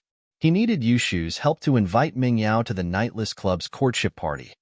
Liang bro, Ming Yao and Yushu are here, and Lin Yi isn't far behind them. Xiaofu whispered to Pin Liang. I saw them. Go get Ming Yao and Yushu, and tell Lin Yi and Xiao Xiao to come in as well. I've already told Xiao Xiao what to do later. Just wait for Lin Yi to get into trouble. Pin Liang said quietly. Okay, Liang bro. Xiaofu nodded and made a path for the students. Move aside, everyone. Let today's female lead in. Xiaofu's words were very useful to normal students in school. Mingyao, Yushu, Liang Bro's ready. We're just waiting for you. Xiaofu made a gesture. We'll just watch from here, but we're going. Mingyao didn't want to get close. She wasn't interested in this nightless fireworks party at all. Yao Yao, let's go. We can't see it from here. Yushu pulled Mingyao over, not letting her say anything. I still want to keep giving Pinliang the 4. Mingyao had no choice but to let Yushu pull her over. She knew her best friend's personality, too. She just liked watching the fun, not helping Pinliang. Lin Yi followed from afar, and Xiao Xiao followed as well. But this time, Xiao Xiao passed Lin Yi and went to help Pinliang. Chapter 441. Chapter 441. Unlucky Xiao Xiao, tonight's female lead, school beauty Miss Mingyao, has arrived. Let's invite our male lead to light up the fireworks of his love for her. Gao Xiaofu had gotten his hands on a megaphone that street vendors used to sell vegetables. He held it up like an MC and shouted. Mingyao frowned. This was what annoyed her the most. Pinliang would always come up with all sorts of weird ideas, like writing blood letters and whatnot. Mingyao was speechless. How could this guy be even more stupid than Shu? Plus, he was the real one, and Shu was the fake one. Xiao Xiao acted like she didn't care when she walked past Lin Yi, picking up a string of firecrackers on the ground and sticking it into Lin Yi's pants. She didn't stop and went off to do something else. Huh. Lin Yi smiled faintly. So this was what this girl was planning. She wanted to blow him up with firecrackers? Was she thinking too much?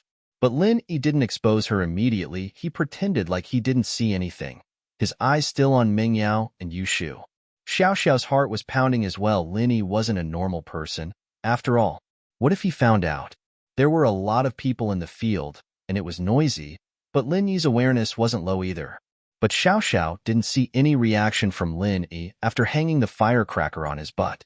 She breathed out in relief, thinking that Lin Yi was probably focused on Mingyao and Yushu, ignoring everything else around him.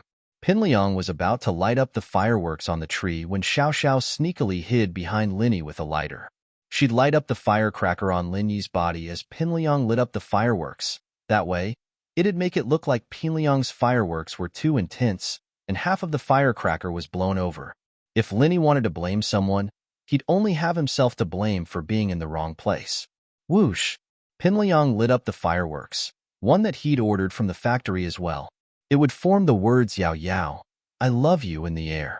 It looked simple, but he'd spent a lot of money on it. At the same time, Xiao Xiao lit up the firecracker on Lin Yi's butt, gleefully turning around to hide. Huh.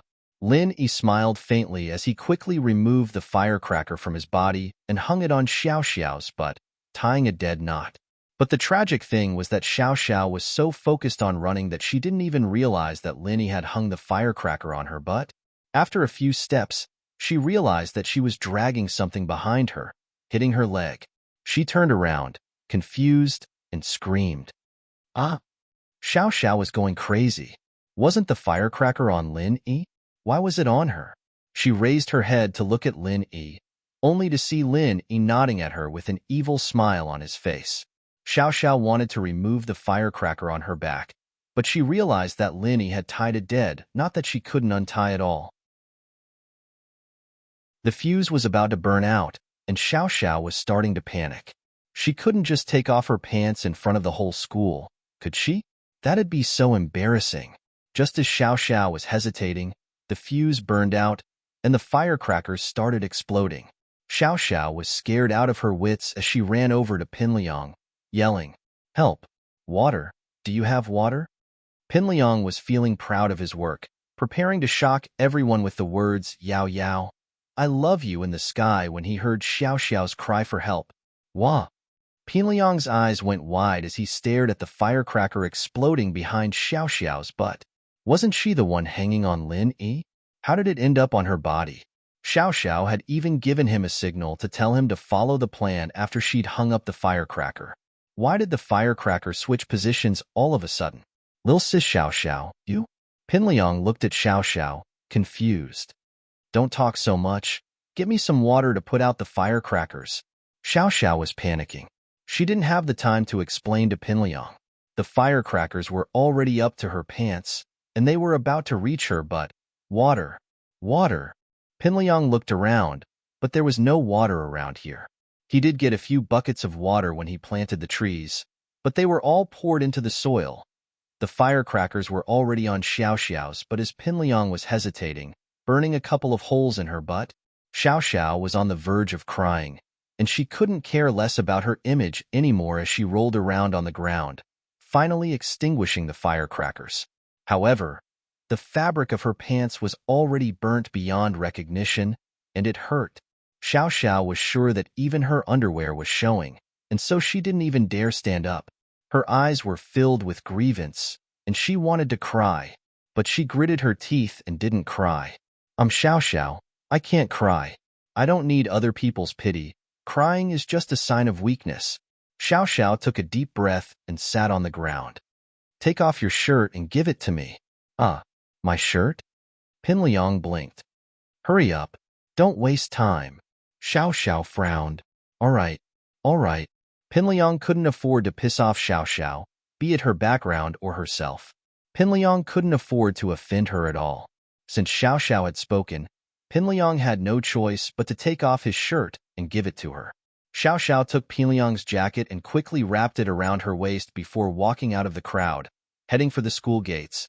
Xiao Xiao didn't feel good at all. She'd wanted Lin Yi to embarrass himself, but now she was the one being humiliated. She didn't notice if the crowd was laughing at her, but she was sure that she was the laughing stock now, getting her but blown up by firecrackers, and she was a girl. This was as embarrassing as it could get. Lin Yi, I'm going to eat you up. Xiao Xiao was going crazy as she sat in her car, gritting her teeth and using the steering wheel as if it was Lin Yi, smashing it violently before she finally calmed down.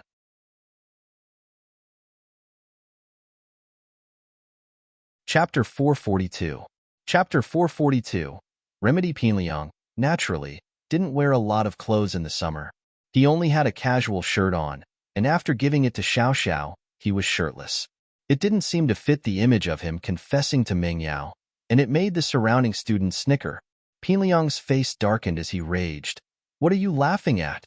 Have you never seen a man as strong as me? It was fine if Pinliang didn't say anything, but the moment he did, the students started laughing. The law didn't punish the masses. These students were usually afraid of Pinliang, but in the dark night, they couldn't tell who was laughing and who wasn't. Pinliang couldn't do anything to them. Yao Yao, please let me use fireworks to express my love to you. Pinliang raised his head, wanting to point at the fireworks in the sky to confess to Meng Yao, only to realize that the fireworks were almost done.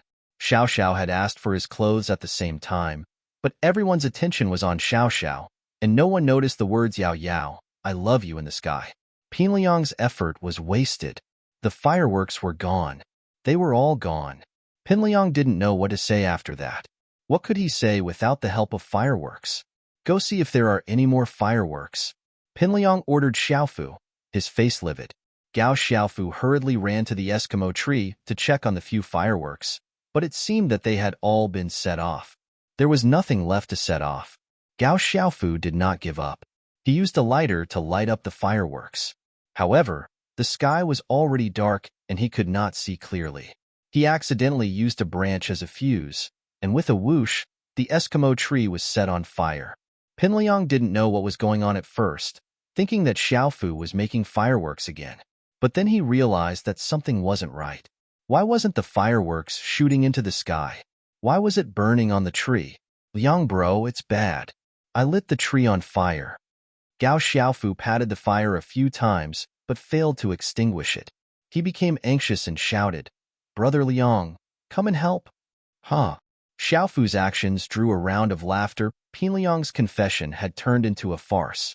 Put out the fire. Get someone to get water. Pinliang ran over with a dark face, looking at his Eskimo tree. He wanted to cry, but no tears came out. Oh, Yao Yao, I see the fire tree, but I don't see the silver flowers. Yushu cried out in surprise. Shu, let's stay away from this kind of idiotic behavior. It's easy to cause a fire. Meng Yao was speechless at Pinliang's actions. especially Xiao Xiao's. What was Xiao Xiao trying to do just now? Wait, Yao Yao sis, I have to remind them. With that, Yushu called out to Pinliang. Break the bottle and use the water inside to put out the fire. Oh, right. Pinliang nodded quickly before instructing Xiaofu to carry out the task. Yushu giggled and left with Mingyao. Shu, you're getting worse and worse. How much is there in the bottle? How could it be used to extinguish a fire? You're a scammer, Mingyao said. Who told him to believe it? Yao Yao sis wouldn't have been scammed. That means Pinliang's a big idiot, Yushu said confidently. The next day, Xiao Xiao didn't come to school, and Linny was happy to have some peace and quiet. He didn't know that Xiao Xiao was lying on the bed, cursing him. If curses could kill, Linny would have died in all sorts of ways already. Linny, you bastard. I'm going to flush you down the toilet. Xiao Xiao didn't even dare go to the washroom. Her butt was burning with pain, and the firecrackers were all red and white. She'd applied Dr. Kang's Jinchuang medicine, but it was good for external injuries. It wasn't very effective on burns like this. This Dr. Kong is clearly a scammer. It's useless, and he's selling it at such a high price. I'll blow his whole family up the next time I see him, Xiao Xiao thought hatefully. Pinliang had a bitter look on his face as well. He'd put so much effort into planning the confession yesterday, but it had ended in a farce. It made him angry, but he couldn't vent it out. Xiao Xiao was the one who'd ruined it, and even if he wanted to complain, he didn't dare say anything. What the hell happened yesterday? Didn't they say they'd hang the firecrackers on Lin Yi's butt? How did it turn into Xiao Xiao? Pinliang was punished by Wang Jifeng. He was no longer the nephew of a shareholder, but a normal student who paid for his own expenses. Who knows? I saw Xiao Xiao sneaking over to Lin Yi's side, but I didn't see what happened after. Xiaofu shook his head. What a waste of a good opportunity. Pinliang wasn't happy. He clenched his fists and released them weakly. I'm about to graduate. I don't know if I still have a chance. Liang bro, I think you messed things up yesterday, but you've already expressed your feelings. Mingyao should know what you're thinking, so the process isn't important. What matters is the result. Xiaofu analyzed. Why don't you ask Yushu and see if Mengyao's interested? All right, that's the only way. Pinliang nodded. After the first class, Pinliang sent Yushu a text, asking her to meet him in front of the classroom. Liangyi, you're looking for me? Yushu went to meet him without hesitation. Pinliang didn't have any feelings for her. He just wanted to ask about Mingyao. Heh, yeah, Shu. I'm really sorry about yesterday. I messed things up. What did Mingyao say? Pinliang asked carefully. Yao Yao. She didn't say anything, but she seemed pretty disappointed. She didn't think it was fun, did she? Yushu blinked and hesitated. Man, I knew I'd disappoint her yesterday, but did she say anything to make up for it? Pinliang asked. Well, I didn't ask. Oh, right. I want to eat the fried mushrooms from the night market. Yushu stretched. I'll go buy some mushrooms at noon. I'll ask around for you later, but I might forget. Wait, I'll go get that. It's just fried mushrooms, I'll go. Pinliang hurriedly said. Shu, just help me ask if there's anything I can do to remedy this. All right then. Yushu nodded and went back to the classroom.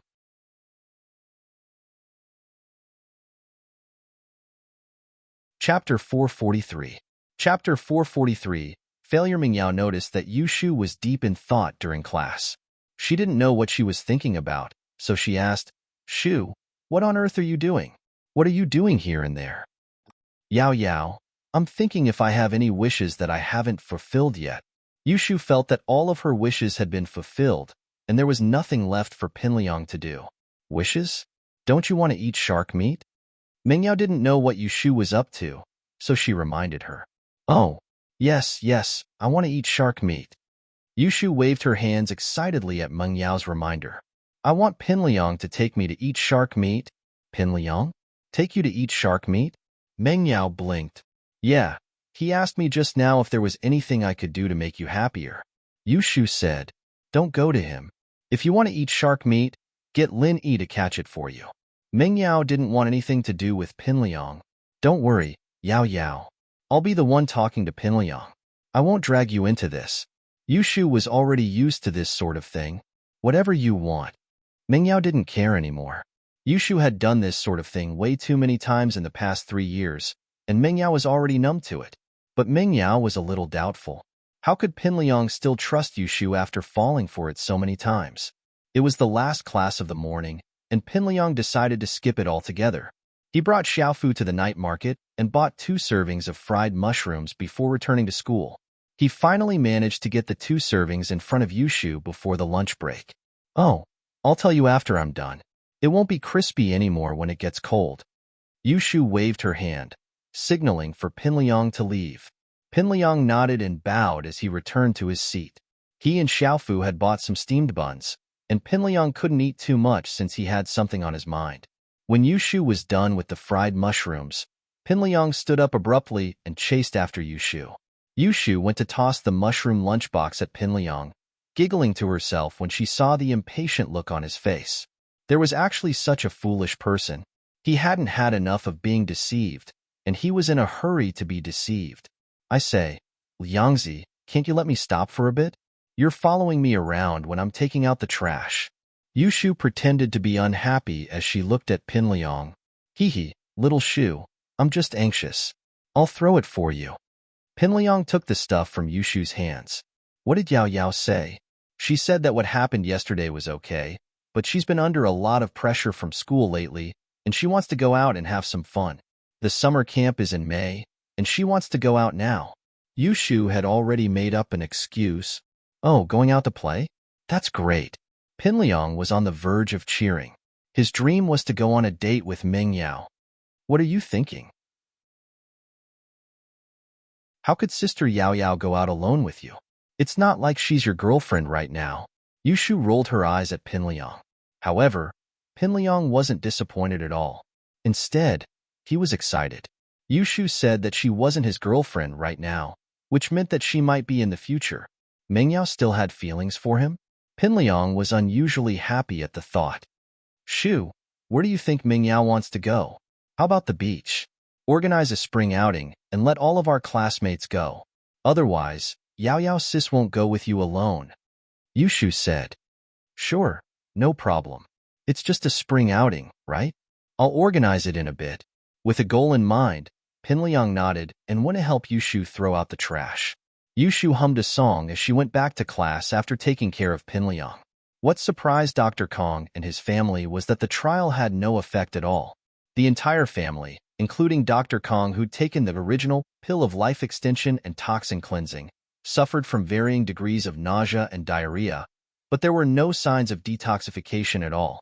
Other than diarrhea and sweat, there were no signs of detoxification at all. Miracle Dr. Kong forced his weak body to sit in his study.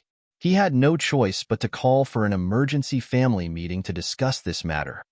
"Xiaolong, what's the problem? Why aren't we detoxifying?" Dr. Kong was confused. Even if there was something wrong with the composition of the dog poop, he'd taken the original pill of life extension and toxin cleansing. Kong Ming had taken half of it, and there were obvious effects. He'd taken the other half, so why was he no different from someone who'd eaten dog poop? "I don't know, Grandpa. Logically speaking, the ingredients are dog poop, and what you ate was the original pill of life extension and toxin cleansing. How could it not have any effect?" Xiaolong said, feeling weak and dizzy. "Could it be that it varies from person to person?" Dr. Kong asked, confused. "I don't think so, Grandpa. I didn't have any effects this time either." Kong Ming stood up, clutching his stomach. "I can't take it anymore. I'm going to shit my pants. I need to go to the bathroom." With that, Kong Ming ran out of the study with a bunch of smelly farts. But no one complained about his smelly farts, because everyone in the room was smelly today. Xiaoming's right, he didn't have any effects either. Did something go wrong with our experiment? Dr. Kong nodded. Grandpa, I've thought of everything, but there's no way to explain it." Xiaolong shook his head. "Could it be that what Xiaoming ate was different from what you ate? Different? Wasn't it the same pill that was split into 2 parts? Dr. Kong frowned. "I'm just guessing, and I don't have any proof right now. But now that I think about it, our research direction was wrong," Xiaolong said. We were all blinded by excitement, thinking that the most impossible thing was the most possible. That dog poop was the pill of life extension and toxin cleansing. But now that we think about it, is it really that simple? So you're saying that the pill of life extension and toxin cleansing isn't dog poop? Dr. Kong calmed down and thought about it. Xiaolong's words weren't unreasonable. Something as miraculous as the pill of life extension and toxin cleansing was just dog poop. Wasn't it too simple? Yes, it's just a guess, but I have two bold theories. Xiaolong was the most educated member of the Kangs. After all, his analysis was clear and logical.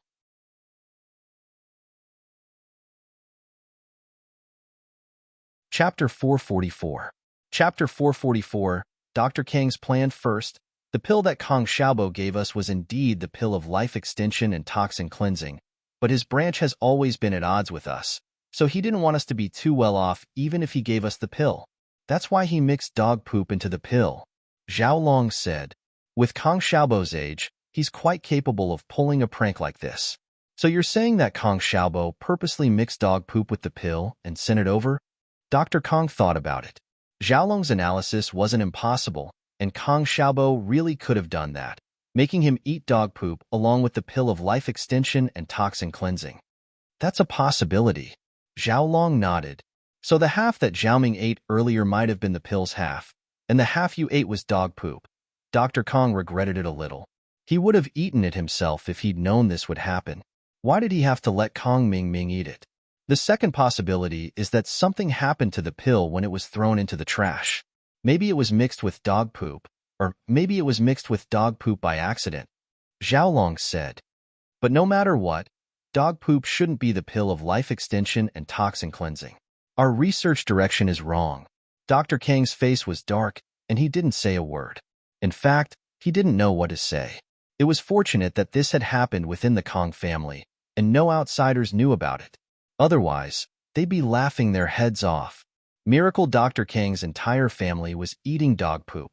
It was the biggest joke in the world. Kong Ming had finished pooping by now and returned to the study. So, any conclusions? What you ate earlier might not be dog poop, but there's no way to prove it. Dr. Kong said simply, in any case, the pill of life extension and toxin cleansing isn't dog *t. This matter ends here for now. Don't tell anyone else. Kong Guifeng, Zhao Long, and the others all nodded. Nonsense. Who would take the initiative to tell others about such a shameful thing? Zhao Long, I think it's time to bring up your marriage with the Xiao family's Wang Xinyan. Dr. Kong immediately thought of the Xiao family's marriage after the failure of the pill of life extension and toxin cleansing. All right, then I'll go to Yinjin in a few days to send the betrothal gifts and settle the marriage. Zhao Long was disappointed as well. He thought that House Kong would be able to soar into the sky this time, but it was all for naught. Yeah, it's just an engagement, so I won't be going. Guifeng, take Zhao Long with you. Dr. Kong instructed his eldest son, Kong Guifeng. Yes, father. Kong Guifeng nodded. There's one more thing, too. I'll leave it to you. Dr. Kong turned to Cuepu. Cuepu paused. He was the prodigal son of the family, and there wasn't much he could do other than eat, drink, and play all day. Why was his father asking him to do something for the first time? But he was still very happy inside. The pill of life extension and toxin cleansing wasn't a success, but with Kong Ming's involvement, the father and son duo were clearly valued by Dr. Kong. Dad, just tell me. I'll do my best. Cuepu promised. You have a lot of friends in society, so pay close attention to Kong Xiaobo's family. Since that friend of Kong Xiaobo's could get his hands on the pill of life extension and toxin cleansing, then he must know some master. Find out who they've been in contact with, and if there really is a master, we'll definitely get him to work for us. Dr. Kong said, I'm good at that, leave it to me. Cuepu patted his chest and promised. With that, the matter was settled, and the farce of Dr. Kang's family solving the pill of life extension and toxin cleansing came to an end. But Dr. Kong didn't give up yet. The pill of life extension and toxin cleansing was a symbol of wealth and status. If the Kangs could really get their hands on it, then they'd be much more powerful than they were now. Xiao Xiao came to school in the afternoon, and what surprised Linny was that she was still very calm. At least, there wasn't much anger on her face. It was the same as that time when Linny had poured his piss on her. Nothing could be seen on her face. Linny guessed that she was planning her next revenge. Linny felt wronged. Why did this girl have to make life difficult for him? If he couldn't mess with her, why couldn't he just avoid her? Since you're here, then I'll leave. Linny decided to skip class in the afternoon. He'd received a call from Shuamin earlier, saying that Fatty Lai had already completed the transfer of the building's ownership. As long as Linny nodded, it would be transferred to Guan Xian's name. The medicine that Shuamin had applied for approval had also been approved. In the medical world, with Shuamin's connections, this wasn't a difficult matter. It was just a formality, and the medicine company was right in front of him. The only thing missing was a professional manager. Linny used this chance to go to Shuamin's place to discuss the medicine company. As for Xiao Xiao, he'd leave her alone in school. Seeing Linny leave, Xiao Xiao's lips curled into a subtle smile. She couldn't wait for Linny to leave. She wanted to have a good talk with Kong Xiaobo about Linny's weakness. From the looks of it, messing around like this wasn't a solution at all. Linny's skills were far beyond his imagination, and his reflexes were also unimaginable. Even after the firecracker had been lit, he was still able to take it off his body and tie it to himself, even tying it into a knot. His reaction speed shocked Xiao Xiao. Sitting on the thick cushion, Xiao Xiao poked Kong Xiaobo's back. Do you have time? Can you tell me about your boss? Kong Xiaobo had witnessed the firecracker explosion yesterday, and he was wondering what was going on. He wanted to ask about it, but he didn't know how to ask Xiao Xiao. Xiao Xiao took the initiative to talk to him. Yesterday, what happened to you? Why did you get blown up by the firecrackers? Kong Xiaobo wasn't with Linny yesterday, so he didn't see what happened. It was an accident. Let's not talk about that. Tell me about Linny. Xiao Xiao evidently didn't want to talk about the firecrackers. You saw it too. Linny left the moment I came. He's obviously avoiding me. Xiao Xiao looked at Kong Xiaobo bitterly. She was as pitiful as she could be, like a woman who got dumped. It was impossible not to sympathize with her.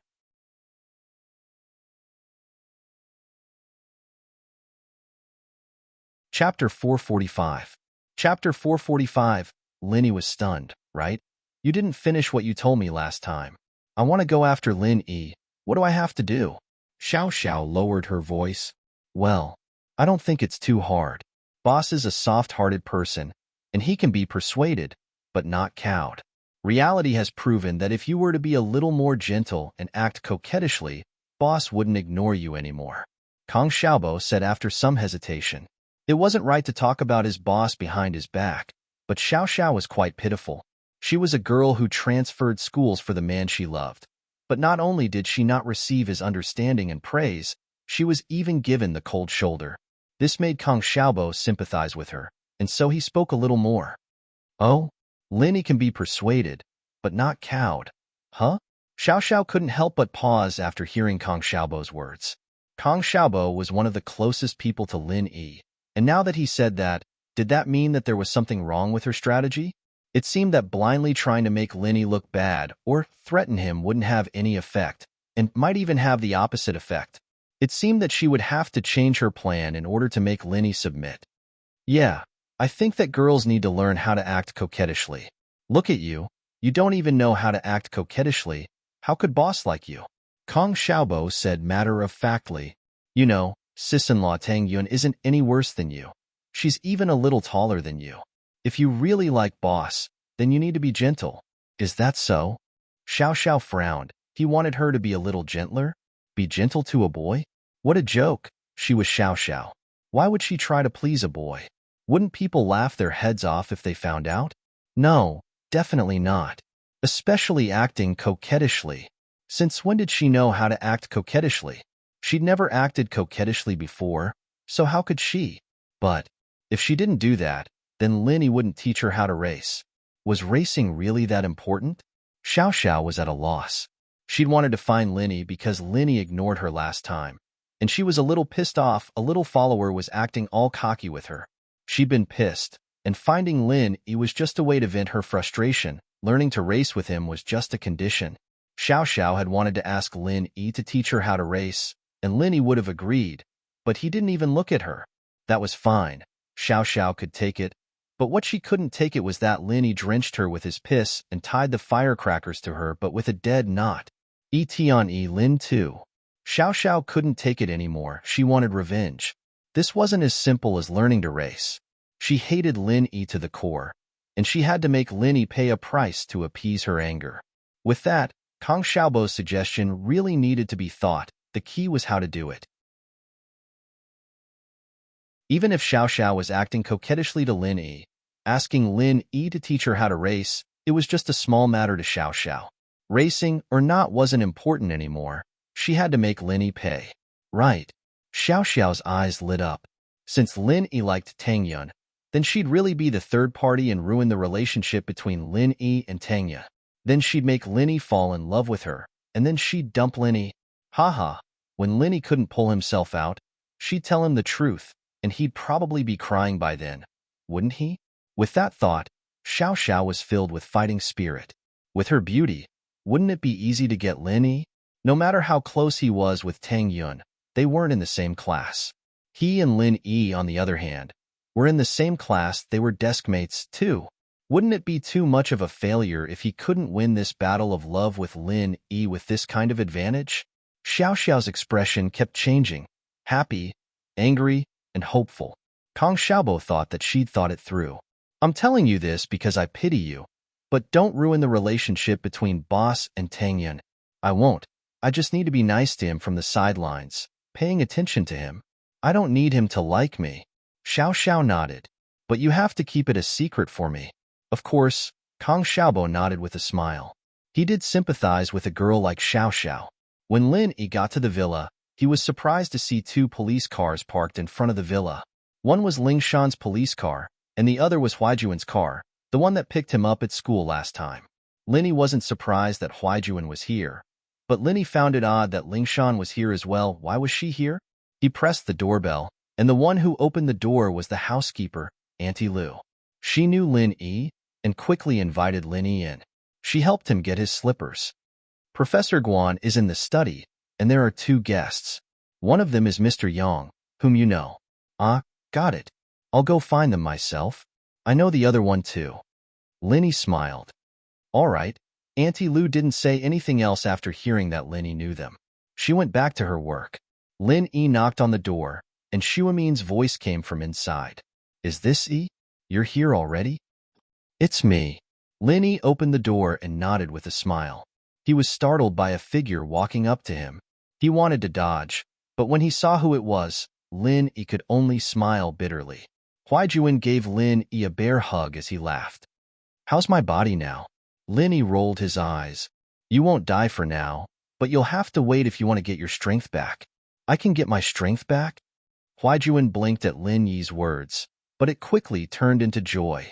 Eagle, Lin Yi, are you saying that I can get my strength back? When have I ever said that? Lin Yi shrugged. Ling Shan, however, curled her lips in disdain before Huaijuan could say anything. It happens all the time. Miss Braindead, no one will think you're a mute if you don't talk. Lin Yi wasn't happy with Ling Shan's interruption. He glared at her. Stop begging me next time. Just think of the things I promised you before is nothing but empty promises. Young bro, look, he's bullying me. Ling Shan said pitifully as she looked at Huaijuan.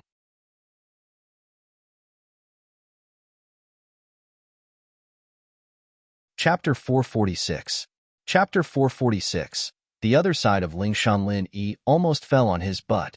He was shocked by Ling Shan's sudden change in gender.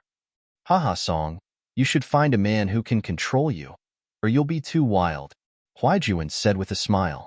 Ah, young bro. What are you talking about? What man? Ling Shan's eyes were wide open, her face red as she glared at Huaijuan. Girls have to get married. Huaijuan, however, didn't mind at all. Plus, I need to ask Lin Yi for help too. You. Ask him too? Ling Shan had always been suspicious of Lin Yi's identity. Even if he was a very strong bodyguard, there was no reason for Huaijuan to praise Lin Yi like this. After all, Huaijuan didn't admire people that easily, and yet he was lowering himself in front of Lin Yi. It was something that Ling Shan couldn't understand. Huaijuan had retired from that mysterious organization, and while he was injured and not as strong as he used to be, he'd still had his glory days, and he was brave and smart. There was no way he'd praise someone so easily. But as for Linny, Lingshan really couldn't figure out what sort of connection the two had. The most suspicious thing was that Huaijuan had almost lost his composure the first time he met Lin Yi. Huaijuan nodded seriously. I'm begging him to treat me now. Huaijuan wanted to play matchmaker for Lin Yi and Lingshan. The Song family wasn't weak, but they didn't interfere with Lingshan's marriage too much, especially since the Song family came from an ancient martial arts house. They worshipped strength, and so Elder Song was very supportive of Lingshan's decision to find a man who could beat her. Lin Yi, on the other hand, fit the bill perfectly. This alone was enough for Lin Yi to give it a try. But what troubled Huaijuan was Ning. He knew that Lin Yi wouldn't be accepted by her family, but he couldn't help but help her again and again. What kind of mentality was this? He had buried the feelings he had for Xiao Ning in the depths of his heart and turned it into the protection of her happiness. Lingshan didn't know what to say. She thought that Huaijuan would be able to give her some courage today, but it seemed that she'd miscalculated. Huaijuan couldn't order Linny around. Huh, you doubted me before, so we're off the deal, Linny said as he sat down on the sofa beside Lingshan. Lingshan almost vomited blood from regret after hearing Lin Yi's words. She wouldn't have said that if she'd known this would happen. She'd thought that Huaijuan would back her up, only to realize that she'd made a huge mistake.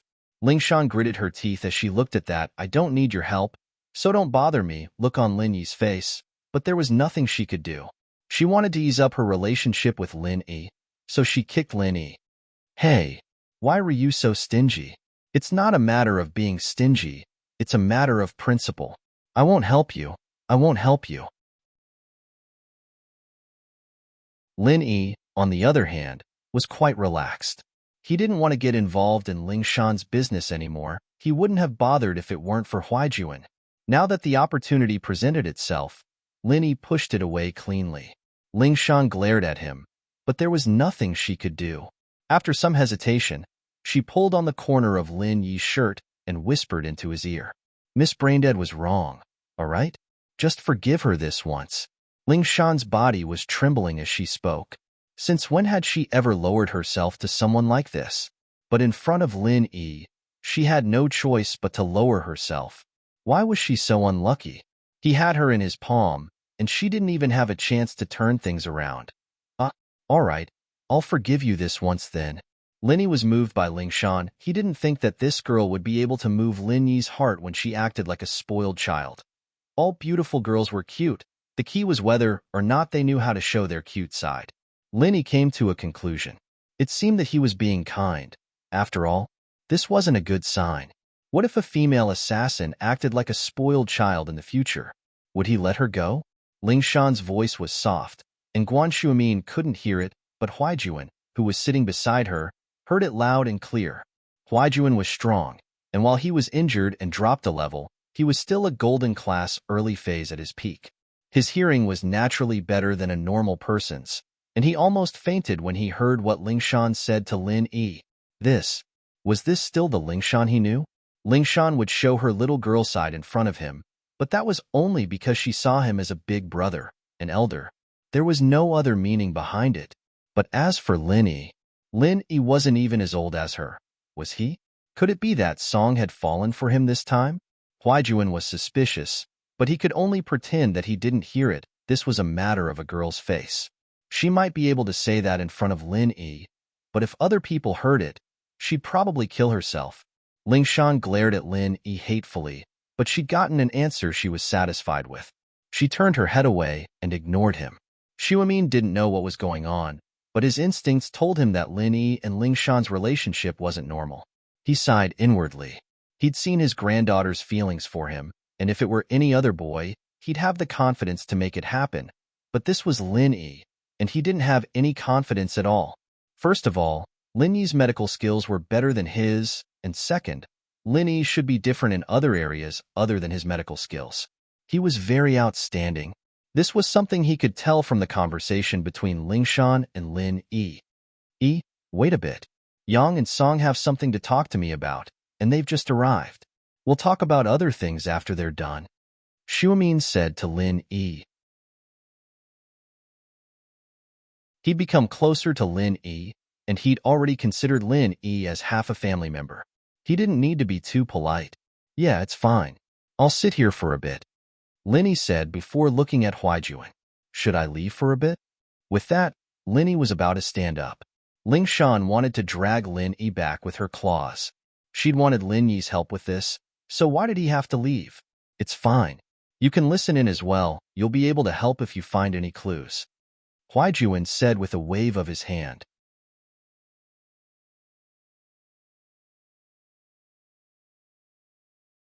Chapter 447. Chapter 447. Rolling Ines expected, Lin Yi nodded and sat back down on the sofa. Then let's hear it. Huaijuan didn't waste any time, getting straight to the point. Grandpa Guan, I've brought Song here because I want to use your connections to get some information. Yang, don't be so courteous. Just say it. Xiumin waved his hand, knowing that Huaijuan had to have something important to discuss with him. Just come over if you need anything next time, Song. Thank you, Professor Guan, Ling Shan said quickly. It's like this, Grandpa Guan. There's been an illegal organ trafficking organization recently, taking beggars, homeless people, and even disabled people in the city and cutting out their kidneys or corneas. It's gotten to a point where they don't care about anything, Huaijuan said. So I'd like you to help me find out where all the big hospitals get their corneas transplanted, hoping to find some clues. That's easy, but I can only ask around. Those who've already undergone surgery, even if the organ comes from an illegal source, I can't ask them to cut it out again, Xiumin said. Naturally, that's a little inhumane, but those involved in the illegal trade still have to be punished, Huaijuan said. Please help me, Grandpa Guan. I'll give Xiang a call. He's a shareholder of many hospitals, and he's more informed than I am. Xiumin nodded. The Xiang that Xiumin was talking about was Xiumin's youngest son, Guan Xiaoxiang, who was also Guan Xian's father. He held shares in many hospitals, and together with Guan Xian's mother, he owned a private hospital in Songjiang. He was one of the most famous doctors in the province. Haha, with Uncle Xiang and Aunt Lan's help, we should be able to get some information. Huaijuan nodded. The Aunt Lan he was talking about was Guan Xiaoxiang's wife, Guan Xian's mother. Huaijuan had brought Lingshan here mainly to ask for Xiumin's help, and now that they were done, Xiumin had agreed without hesitation. There was no need for them to stay any longer. Xiumin obviously had other things to discuss with Lin Yi, too, and so Huaijuan got up to leave. We'll be going then, Grandpa Guan. We're a little busy here at the bureau. I'll come see you another day. Go ahead. Come back for dinner another day. Guan Xiumin nodded. Wait. Lin Yi stopped Huaijuan. I've prepared the medicine for your second course of treatment, but I didn't bring it today. Come to my school tomorrow? All right, but I've been transferred to a nearby city to help investigate a big case. I'll be pretty busy, so send Song over if I don't have the time. Huaijuan nodded. I won't say too many thank yous, it's all said. You're busy. Aren't you afraid of dying of exhaustion? Lin Yi shrugged. I didn't see you so busy before I treated you. Heh, the more capable you are, the more things you can do. I'm pretty much fine now, aren't I? Huaijuan said, a little embarrassed. Plus, I'm creating opportunities for you in Song, aren't I? Wah. Lin Yi's eyes went wide, and so did Lingshan. Lin Yi was a little speechless. Why was Huaijuan always trying to get him and Lingshan together? Lingshan, on the other hand, was surprised that young bro would act so frivolously in front of Lin Yi. He must have been led astray by the kid. That had to be it. She'd make sure to teach Lin Yi a lesson the day she could turn things around. But it didn't seem like she could turn things around just yet. She still had to work hard. After sending Huaijuan and Lingshan off, Lin Yi returned to Guan Xiumin's study. Guan Xiumin was on the phone when Lin Yi came in. I called Mr. Lai. He'll be here soon. Mr. Lai? Fatty Lai, right? Lin Yi froze for a moment before reacting. Haha, that's him. Guan Xiumin, naturally, couldn't call Lai Changyi Fatty Lai. The two hadn't spoken much when voices came from outside the study, and a ball-like person rolled into the study. Fatty Lai had been here before, so Aunt Lu recognized him. He was let in as soon as he arrived. But Fatty Lai heard from Guan Shuimin that Lin Yi was here as well, so he panicked a little. He really wanted to see Lin Yi. He hadn't seen him since the birthday banquet, so he tripped at the door and rolled into the study. Lin Yi jumped at Fatty Lai. "What kind of martial arts are you practicing? Even if you wanted to come in quickly, you didn't have to come in like this, did you?" "Heh. It's a mistake. A mistake. I tripped and fell." Fatty Lai was a little embarrassed. "Miracle Dr. Lin, I finally get to see you. I miss you so much." Sob. "I thought you didn't want me anymore, that I'd never see you again. You don't know how excited I was when Professor Guan called me. I wasn't even as excited as I was when I got married." "All right, just stay away from me. I'm a little scared. I don't doubt your sexual orientation, but I'm still wary of you," Lin Yi said after getting a meter away from Fatty Lai. "It's okay. I'm happy to see you, Miracle Dr. Lin." Fatty Lai didn't mind that Lin Yi looked down on him at all. He took out a document from his backpack. "Miracle Dr. Lin, please have a look. The building's ownership has been transferred to Miss Guan Xian's name. As soon as Miss Guan Xian signs it, the contract will come into effect." "Oh, isn't your new company in the building? What are you going to do if it's all transferred?" Lin Yi asked curiously. "I'm a tenant now, and I'll pay the rent on time." Fatty Lai said. "Miracle Dr. Lin, you're not kicking me out, are you?" Lin Yi thought that Fatty Lai was a little troublesome, but he didn't have a reason to kick him out. He'd given his building to you, and it wasn't right to kick him out. "I won't. Just stay here. Don't worry about the rent." Lin Yi waved his hand. "Heh. I'll stay here then." Fatty Lai had made up his mind. He was going to stick to Lin Yi. He could see that being close to Lin Yi would bring him a lot of benefits in the future. Lin Yi wasn't familiar with him before, and he didn't really like him, but it didn't matter. They'd get to know each other after a while. Wasn't everything good now? At least Lin Yi was willing to see him, and that was a good start.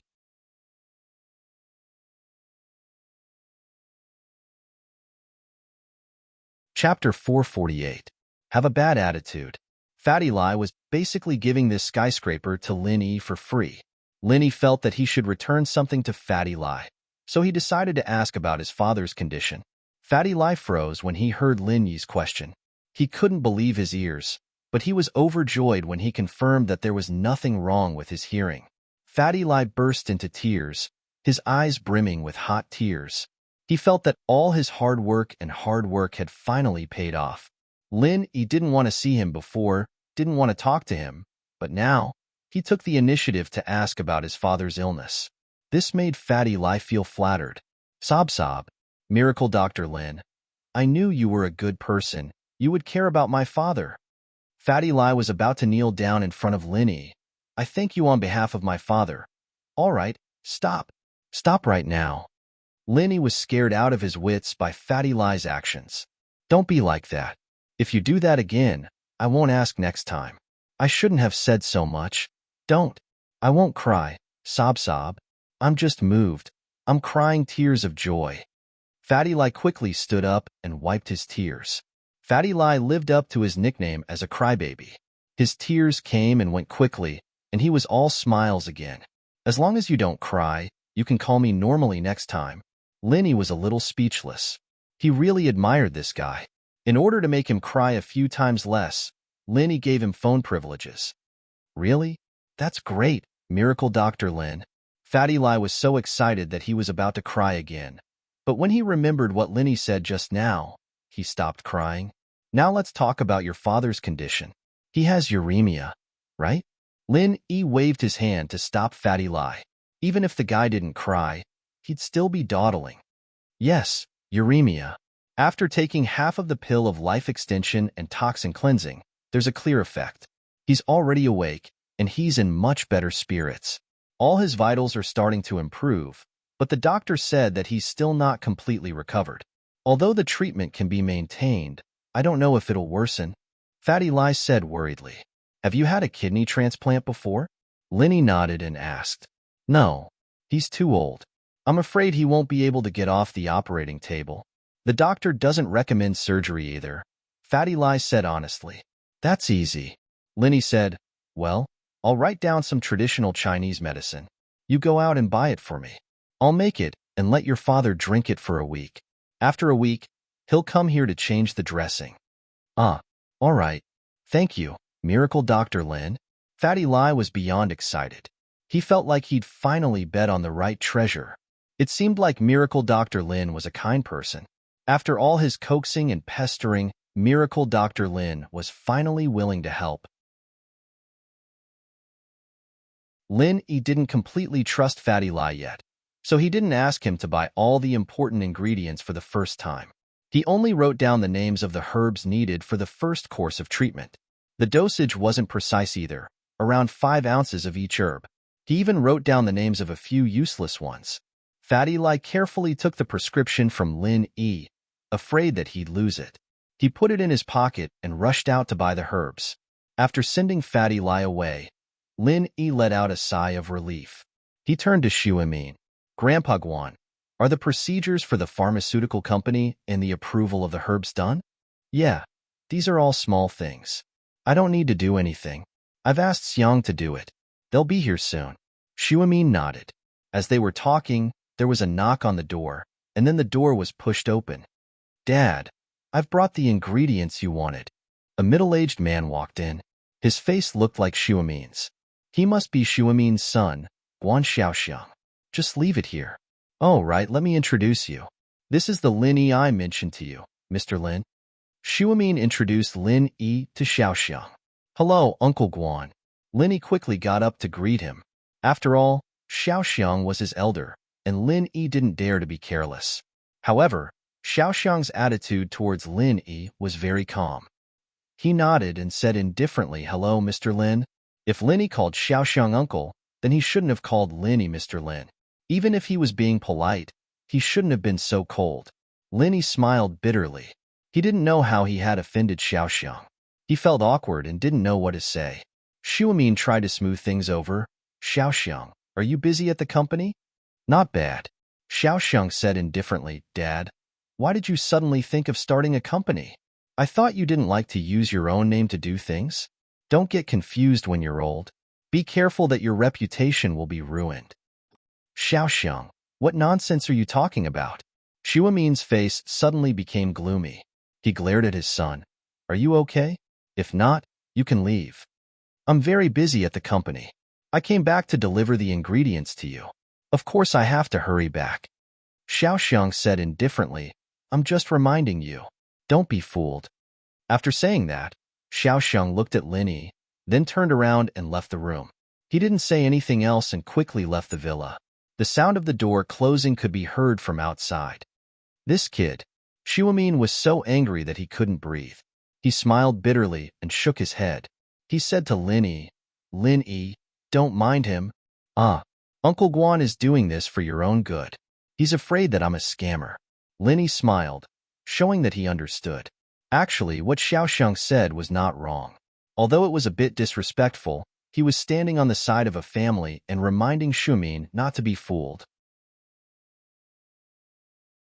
It was just that the way he expressed it was a bit too direct. He could have said it after Lin Yi left, but Lin Yi didn't care about that. It's not against you. Xiumin shook his head. This kid still hates me. He's still brooding about what happened in the past. What happened in the past? Lin Yi was a bit surprised. That eldest son of mine, I've told you before. He's a lazy, jobless man. He relied on my reputation to rope in some pharmacists and started a medical business. He's doing quite well, Xiumin said. So, when my youngest son was about to graduate from university, he teamed up with a classmate he was close to and wanted to set up a clinic under my name. I rejected him harshly. So, he's still brooding about me using my name to set up a medical company with you.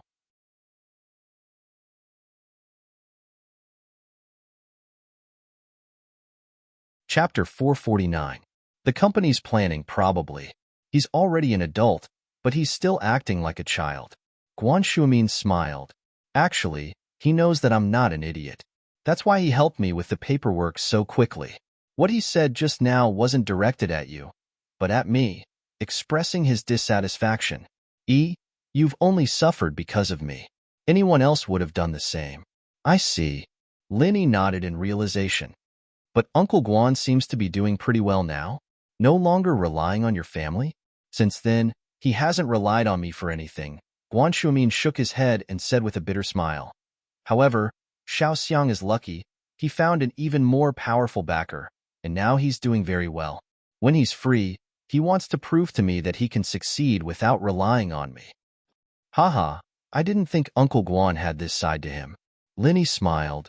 He probably knows that you were doing it for his own good, but the knot in his heart hasn't been untied yet. Of course he knows, but he's still brooding about it, Guan Shuimin said. All right, forget about him. It's been so many years, I've gotten used to it. He might look like he doesn't like it, but he's still good to me. I don't even know who my parents are, haha. Linny was a little saddened. He'd only understood the meaning of his parents after he grew up, but he still brooded over the fact that they'd abandoned him. Fortunately, he had two masters who loved him dearly, and that replaced the love he'd had when he was young. Guan Shuimin paused. He'd had many guesses about Lin Yi's parentage, even thinking that Lin Yi was the descendant of the benefactor who'd taught him all those years ago.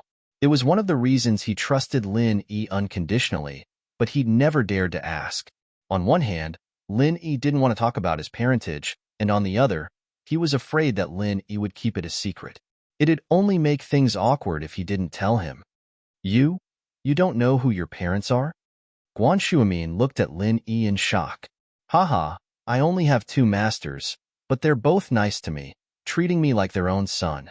They're a bit strict, but I know they're doing it for my own good. Lin Yi didn't hide his identity on purpose. There wasn't much to hide. It's good that you have this mentality. But as long as someone treats you well, regardless of whether they are your biological parents or not, you will treat them as family, right? Guan Shuimin smiled. Master. In other words, a master is like a father. Yes, that's right. Therefore, I didn't lack love in my childhood. My mentality is also very normal. Linny nodded seriously. Your medical skills were taught to you by your master? Guan Shuimin hesitated for a moment before asking. Yeah, one of them taught me martial arts, another taught me medicine, and a bad master taught me how to steal and gamble. Linny smiled bitterly. I see. Guan Shuimin felt a bit of a headache at the complicated relationship between Lin Yi's masters. If your medical skills are already this good, then your master. Haha, I can't say that, Grandpa Guan. Both my old man and my kung fu master are special people. I'll have to keep it a secret without their permission.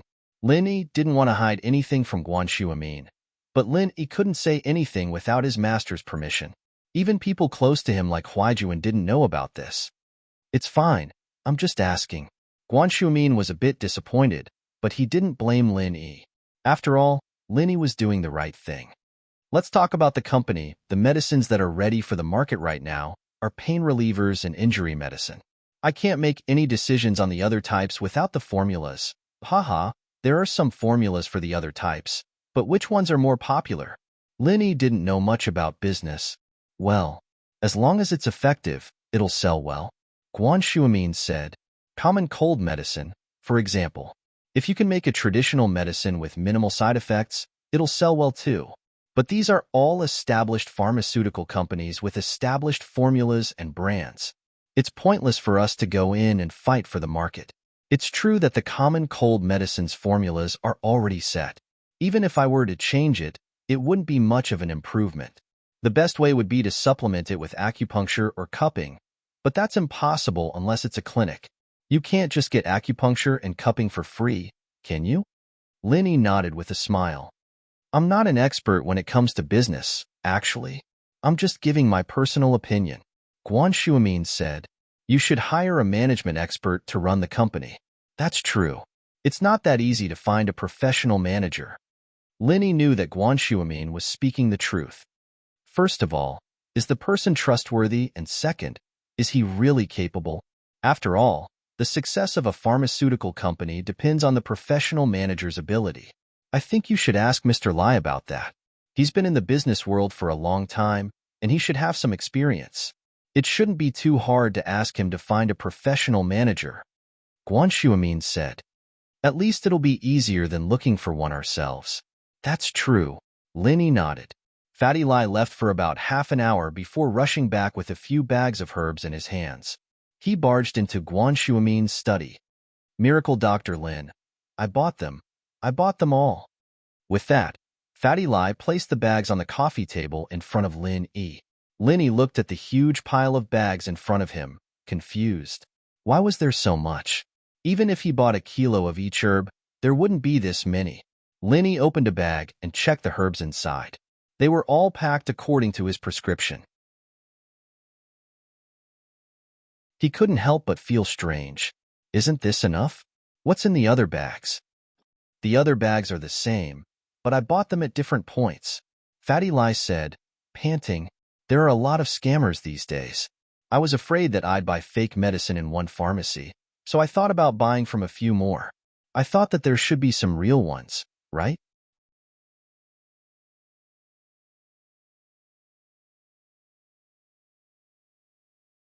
Chapter 450. Volunteering himself, Lin Yi looked through the other bags of herbs. Other than a few that have been stored for a little too long, they're all real. That's good, that's good. Fatty Lai was afraid that all the herbs he bought were fake, so it was fine as long as there were real ones. Then Miracle Dr. Lin, please pick the good ones and use them. All right, Grandpa Guan, do you have a furnace for decocting herbs? Lin Yi asked. Yes, I'll get Aunt Lu to bring it over. Xu Amin was a traditional Chinese medicine expert, so his house naturally didn't lack equipment for decocting herbs. Then, do I need to leave for a moment? Fatty Lai was a sensible man. He was afraid that Lin Yi would be careful when he decocted the herbs, so he didn't want to attract unwanted attention. No need, just sit here. I have some things to ask you about the company's opening. Lin Yi waved his hand, gesturing for Fatty Lai to sit. Ask me? Fatty Lai was flattered, rubbing his chubby hands together. I wouldn't dare to ask for advice, but I can only make decisions. Don't worry, I'll tell you everything I know. Miracle Dr. Lin, you're asking me to speak because you think highly of me. Aunt Lu quickly brought the decocting equipment over, and Lin Yi nimbly picked out some fresh herbs and threw them into the frying pan. It looked like a random grab, but the amount was actually very precise. Fatty Lai was secretly amazed, but didn't think much of it. Lin Yi's medical skills weren't just for show, and this was nothing compared to his other skills. Even Xu Amin was surprised by Lin Yi's speed. It seemed like Lin Yi didn't even look at the equipment before he finished the process. Fatty Lai, my medicine company has 2 initial products ready for the market. One is a painkiller with no side effects, and the other is an injury medicine. How do you think we should advertise it? Lin Yi asked. Miracle Dr. Lin, is this injury medicine similar to Dr. Kang's golden creation medicine? Fatty Lai showed a shrewd face when it came to business, no longer the crybaby and soft-hearted man he was before. Almost. I haven't seen Jinshuang medicine before, but my injury medicine can also help the wound heal quickly without leaving any scars. Lin Yi nodded and said, that should be about it. Fatty Lai pondered for a while and said, my suggestion is to use this injury medicine first and use it to get famous. Oh? What do you mean? Lin Yi looked at Fatty Lai. Both Lin Yi and Xu Amin wanted to release both medicines together, but Fatty Lai wanted to release them in batches.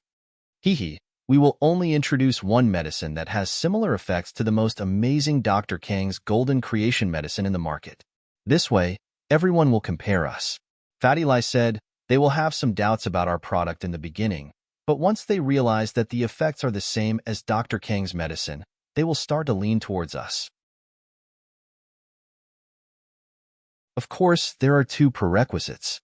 One is that our product's price must be lower than theirs, and the other is that we must have sufficient supply. According to what I know, there are a few ingredients in Dr. Kang's golden creation medicine that are produced in low quantities, and they give priority to special organizations and the military. That's why they don't sell a lot in the civilian market. So if they can't buy their product, the consumers will choose us. Of course, if our product is better than theirs, then we don't have to lower the price. Or if we can't increase our production, then no matter what, the market will still be out of stock. There's no point in fighting with them for the market. Fatty Lai finished in one breath and wiped the sweat off his forehead. Lin Yi and Xu Amin were stunned. They didn't expect Fatty Lai to be so skillful. Not only was he a crybaby, but he was also a genius. Then the sales of the painkillers. Lin Yi didn't have much experience in the business world, so he continued to ask humbly. As long as our injury medicine is a hit, the painkillers won't be a problem, Fatty Lai said. Once our first product hits the market and is accepted by the consumers, there's basically no need to advertise our second product. Of course, we can also hold a live press conference. I see. Lin Yi nodded, enlightened. Then should we still hold the auction I've been planning? I'm planning to auction off a few of the pill of life extension and toxin cleansing, but Lin Yi hesitated. He wasn't familiar with Fatty Lai, so he couldn't make it sound too easy to concoct the pill of life extension and toxin cleansing. If he said it was like candy, then he'd have to scam an entire skyscraper off for half a pill. That'd be a huge loss. Although he was the one who offered it, Lin Yi didn't want Fatty Lai to scold him behind his back. He continued. But it's not easy to concoct the pill of life extension and toxin cleansing. Many of the ingredients are almost extinct, so there's a limited number of them. We can't mass-produce them right now. If we auction this, won't it seem like it has nothing to do with the medicine company's products? Of course not. It's a gimmick. Fatty Lai waved his hands. This pill of life extension and toxin cleansing was really good stuff. It was wise of him to dig half a pill out of a pile of dog shit. Lin Yi probably didn't have many of these pills left. This was a priceless treasure. I thought it was a gimmick too, but from what you're saying, it doesn't seem like a gimmick anymore? Lin Yi asked. How is it meaningless? Fatty Lai waved his hand. We can announce this pill of life extension and toxin cleansing to the public. It's a limited edition ingredient because the success rate is low and the ingredients are rare. Well, we can just say that it's a limited edition ingredient given to us by the expert who provided us the recipe. The rarer something is, the greater its value. When the pill of life extension and toxin cleansing achieves good results, the price of our injury medicine will naturally rise as well. Lin Yi nodded, thinking that Fatty Lai's idea wasn't bad. Do you know where I can hire a professional manager to manage the company? Well, Fatty Lai's eyes flashed with excitement and anticipation when he heard Lin Yi's words. His face flushed a little. What do you think of me? You? Lin Yi paused for a moment before understanding what Fatty Lai meant. You're saying you want to be a professional manager? Yeah. What do you think of me? I've been in the business world for more than 10 years. I'm quite experienced. Fatty Lai said, thumping his chest. But your trading company and real estate company? Lin Yi looked at Fatty Lai, confused.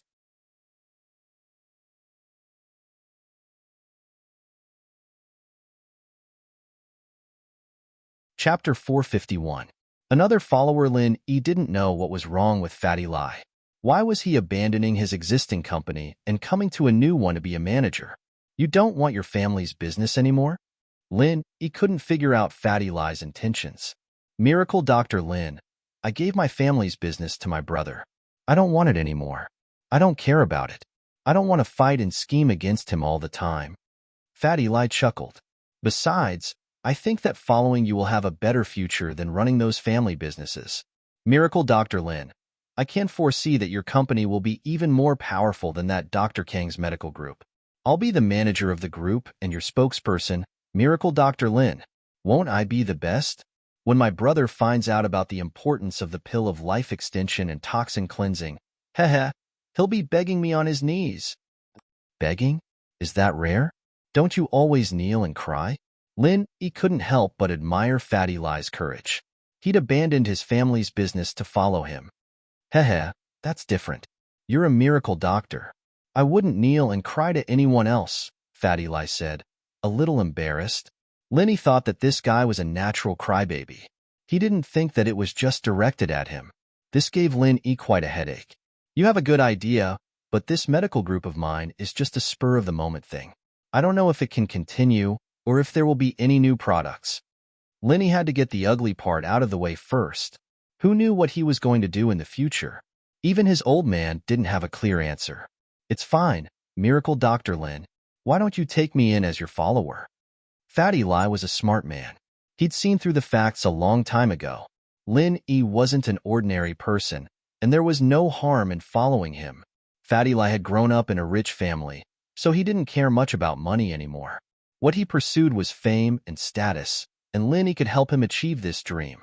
Being someone else's lackey wasn't a fun thing to do, but it depended on who it was. Fatty Lai was more than willing to be Lin Yi's lackey. How awesome was Lin Yi? People with medical skills like Lin Yi's were people that all the big families and forces would fight to curry favor with. Which one of them hadn't experienced illness and death? However, if Lin Yi could delay their deaths, why wouldn't they rush to him like a flock of ducks? At that time, even if he was just a follower, he would be Lin Yi's spokesperson outside. Lin Yi was very busy every day. How could he have time to entertain outsiders? Once this little brother of his appeared, Fatty Lai was elated just thinking about it. What was an electronics industrial park to him? His brother was really short-sighted.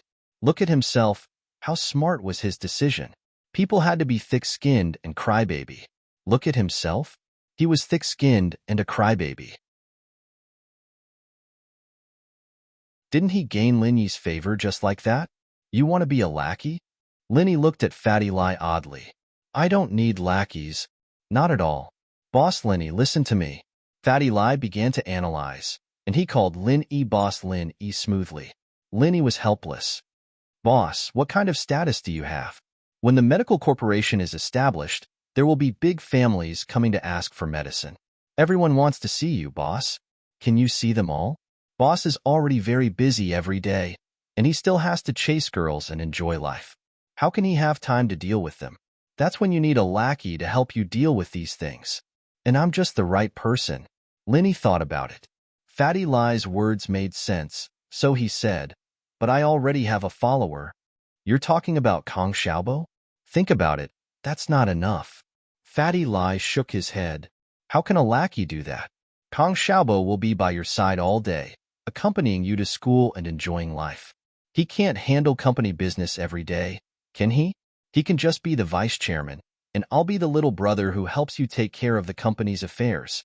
Lin Yi nodded, but what Lin Yi didn't mention was that he had a lackey in his old home called Gooden. But thinking about Gooden's IQ, Lin Yi shook his head. This kid could only be a fighter and a punching bag. He was all brawn and no brains. He'll give Gooden a call one day and see what he's up to. It's been a while since he went back, and he kind of missed him. Seeing that Lin Yi was a little tempted, Fatty Lai quickly added fuel to the fire. Plus, what kind of person are you, boss? You can't just have a lackey by your side, right? Look at all the big shots who don't have a lot of lackeys around them. Each lackey has their own role: bodyguards, personal secretaries, housekeepers, nannies, and mistresses. All right, stop wasting time. I'll reluctantly accept you as a temporary lackey. Once you pass the inspection, you'll be promoted to an official one. Lin Yi was getting impatient from Fatty Lai's words. Fatty Lai's words made sense, and so Lin Yi agreed. But he was still someone else's lackey, and now Fatty Lai was his lackey. What would it be like when he went out with the miss in the future? Even a follower has a follower. I'm afraid I've already become the most awesome follower in the history of the game. Haha, then I'll be Miracle Dr. Lin's lackey from now on. Fatty Lai was overjoyed, automatically ignoring the word temporary. Don't worry, I'll take care of this medicine company. Lin Yi was a little speechless. This Fatty Lai was even more enthusiastic than he was. It seemed that having a lackey like this would save him a lot of trouble in the future. But Lin Yi didn't fully trust Fatty Lai yet. He didn't know what kind of person this guy was, and there were some things he couldn't trust him with. He'd have to observe him for a while before deciding. He gave the concoction to Fatty Lai and sent him away. Lin Yi sat back on the sofa in Xuemin's study. Grandpa Guan, what do you think of this? You mean Mr. Lai? Xuemin asked. And why doesn't this guy seem very reliable? Lin Yi felt that Fatty Lai's way of talking and doing things didn't seem like a business elite, but more like an idiot. If it weren't for Fatty Lai's suggestions on how to run the company, Lin Yi would have thought that the kid was just a playboy.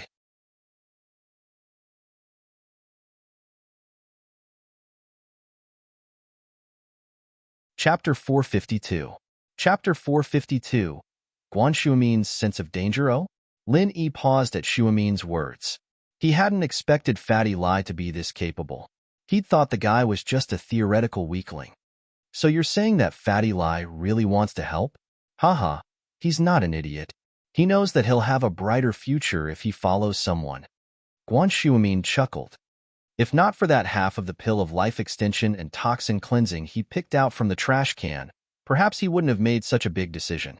However, the pill of life extension and toxin cleansing gave him confidence and solidified his future direction. Lin Yi nodded. If Shuamin's information was correct, then that was the only explanation. Lin Yi was secretly impressed by Fatty Lai's foresight. He'd actually forced him to be his boss. Grandpa Guan, do you have any suggestions on how to split the shares? Now that Fatty Lai was here, Lin Yi thought about the issue of share distribution.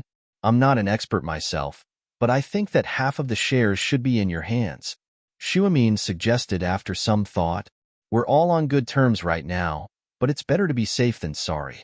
If you control half of the shares, you'll have the right to speak in the future. This is very important. All right. Lin Yi wasn't worried that someone would betray him in the future, but Pengzhan Industries was a good example. Lin Yi didn't want to go through the trouble of dealing with these things, so he agreed with Shuamin's suggestion. How about this? You and Kang Xiaobo will each take 15% of the company. Fatty Lai will need to be tested, but if he's sincere in following me, I'll give him 15%. As for the remaining 55%, I'll put it under Guan Xian's name. Oh. Shuamin paused. He didn't know what Lin Yi was trying to do. What was he trying to achieve by putting all the shares under his granddaughter's name? If the two of them had already confirmed their relationship, then there was nothing wrong with what they did. However, according to his observation, the relationship between his granddaughter and Lin Yi was basically the same. His granddaughter was interested, but Lin Yi didn't seem to have that kind of intention. As a result, Lin Yi's actions were a little thought-provoking. Shuamin was already confused when Lin Yi put the building under Guan Xian's name, and he couldn't hold it in anymore. You've given me 15% of the shares and 55% to Xian. Xian also has the building under her name, so it'll only be a matter of a word for our family to take control of the medicine company. Have you thought of the consequences? Lin Yi smiled. He knew Shuamin would ask this. If Shuamin had accepted all of this without a word, Lin Yi wouldn't have said anything, but he would have looked down on Shuamin in his heart. The medical company was something that Lin Yi had casually set up, and Lin Yi didn't put much effort into it. Lin Yi had to admit that Shuamin had taken it all. It was like seeing through a person's character. To put it bluntly, the reason why Lin Yi set up this medical company was because he didn't want to live off a woman, and he wanted to earn some pocket money for himself. After Lu Tianyi sent over the 100 million, it didn't matter if Lin Yi started the company or not. Setting up the company was just to fight for Kang Xiaobo's pride, so that he wouldn't be looked down upon by Dr. Kang's family. So Lin Yi smiled. Grandpa Guan, this is all because of your reputation. I only provided 2 prescriptions, so I have nothing to say if you want to take it. You trust me too much. Although Shuamin didn't have any ulterior motives, he was touched by Lin Yi's trust. I'll give my shares to Xian as well. But if Xian tries to steal your company in the future, don't come looking for me. I won't. Lin Yi shook his head. Was Guan Xian that kind of person? Based on Lin Yi's understanding of Guan Xian, she wasn't that kind of person. After chatting with Shuamin for a while more, Lin Yi got up to leave. His bag was still at school, and Lin Yi had to go back eventually. I'll be going then, Grandpa Guan. Call me if you need anything. Lin Yi said. You're not waiting for Xian to come back? I wanted you to stay for dinner, Shuamin said, a little regretful. On one hand, he was regretful that they didn't finish the academic discussion, and on the other hand, he was regretful for Xian. Could Lin Yi and his granddaughter work out? As an elder, Shuamin really wanted Lin Yi to be his grandson-in-law. Ling Shan's appearance, as well as Huaijuan's attitude, gave him a sense of danger. However, Lin Yi's attitude did comfort him a little. At least Lin Yi didn't seem to like Ling Shan that much, and the fact that he was willing to give his shares to his granddaughter meant that Lin Yi trusted Xian. This way, Xian would have a head start. Maybe next time. Lin Yi said as he looked at the time on his phone. I still have to go back to school. That's fine too. Next time then. Xuemin didn't force him to stay. After all, things were different now. He and Lin Yi were business partners now, and Lin Yi would be visiting his house more often in the future. Lin Yi left Xuemin's house and drove to school. The bell for the last self-study period rang just as he stepped into the classroom. Mingyao and Yushu were already used to Lin Yi's frequent absences, and they didn't bother to ask him about it. Mingyao, on the other hand, was a little annoyed Lin Yi was her follower, and it was work time right now. Why was the guy disappearing all the time? Lin Yi, you're back? Lin Yi had just sat down when he heard a soft voice. His scalp went numb, and he almost fell to the ground. Xiao Xiao's eyes were curved into crescent moons as she looked at Lin Yi with a cute smile on her face. She took out a drink from her desk. Thirsty? I bought this for you. Are you all right? Lin Yi looked at Xiao Xiao in disbelief. Even if their relationship wasn't as serious as a death feud, it was at least as serious as killing her father. Lin Yi didn't understand. Why would Xiao Xiao treat him like this? Was she hiding a dagger behind her smile? I'm fine. Xiao Xiao blinked, confused. What could happen to me? Why do you ask? Xiao Xiao's question made Lin Yi speechless. He couldn't just say that he pissed on her and blew up her but with firecrackers, that there was a huge grudge between them, and that she shouldn't be so gentle to him.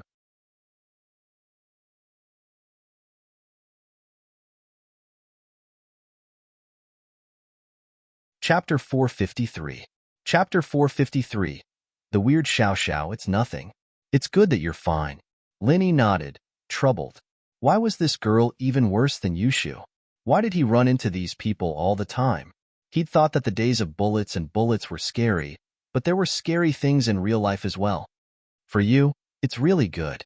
I drank a bottle earlier and thought it was pretty good, so I bought it for you. Xiao Xiao put the drink in front of Lin Yi. Thanks. Lin Yi said helplessly. What else could he say? If Xiao Xiao had just scolded him the moment she came, Lin Yi would have thought it was normal. He'd just ignore her and be done with it, but she was talking nicely to him, and he couldn't just pretend he didn't hear her, could he? Lin Yi even wondered if the one who blew up yesterday was Xiao Xiao's twin sister. The violent older sister was blown up, and today it was the gentle younger sister. Lin Yi was actually a little thirsty. He picked up the bottle and looked at the bottle. It was unopened. He opened it and took a sip, and there was nothing wrong with it.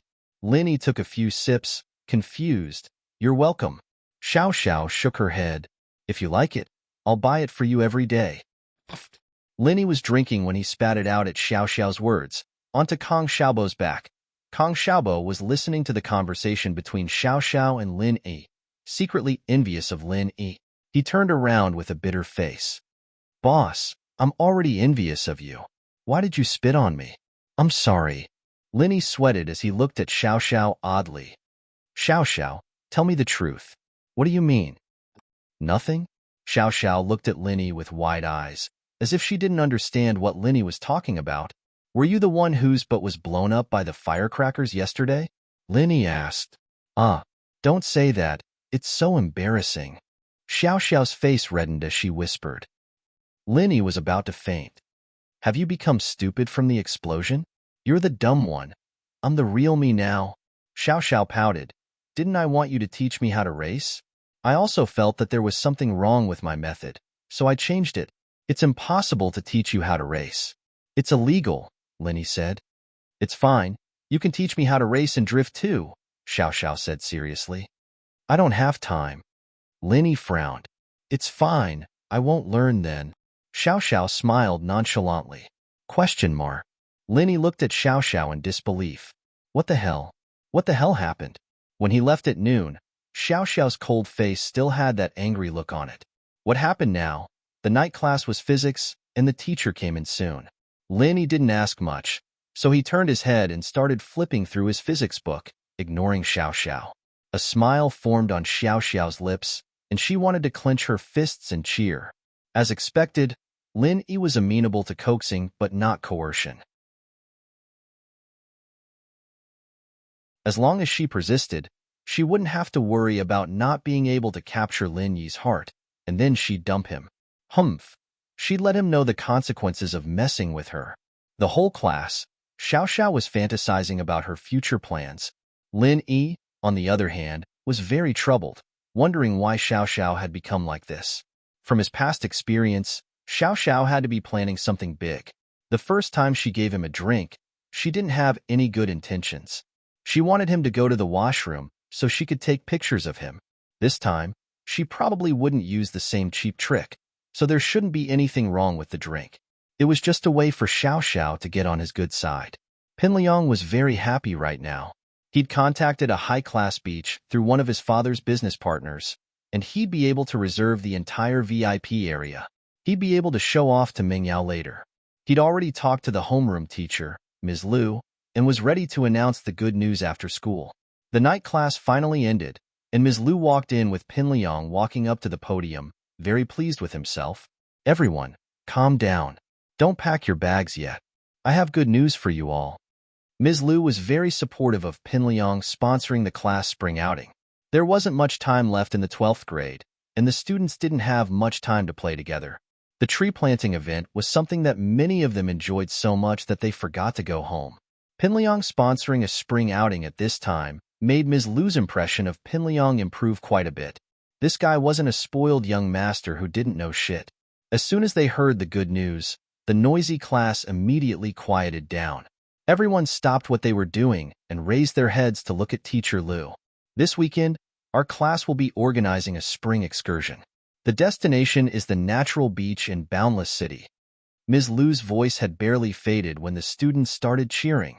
Going to the beach was much more interesting than planting trees, and the students who'd been suppressed for a long time were all excited. This excursion is organized and sponsored by Pinliang. You don't have to pay a single cent. Just buy some snacks for yourselves? Ms. Liu said. Let's give Pinliang a round of applause to thank him for his contributions to our class. Ms. Liu was planning to give Pinliang a scolding in a class meeting. This guy was too daring, setting fireworks on a tree. Wasn't he afraid of catching fire? But she couldn't say anything about it now. Yay! Many students were excited when they heard that it was free. After all, there weren't many students who came from rich families, and most of them had limited pocket money. All right, I'm done here. I'll introduce Pinliang to you all when he's done with the spring excursion plan. Ms. Liu said, You can go home now. The students who'd been hostile to Pinliang were now looking at him with much friendlier gazes. Many of them even greeted him after school. Pinliang was delighted. If he'd known that this would happen, he would have organized the excursion a long time ago. Not only would he be able to establish his reputation, but he'd also be able to please Mingyao and Yushu. Why wouldn't he do it? When Mingyao and Yushu walked out of the classroom, Pinliang quickly ran after them. Yao Yao, Shu, are you guys satisfied with my excursion? You're tuning in to the Romance Rendezvous YouTube channel. We're so grateful for your support, and don't forget to subscribe to join us on this incredible journey through captivating stories. Your generosity through donations truly makes a world of difference, as it's the primary source of revenue that allows me to expand and enhance this channel for you. Thank you from the bottom of my heart for being a part of this adventure.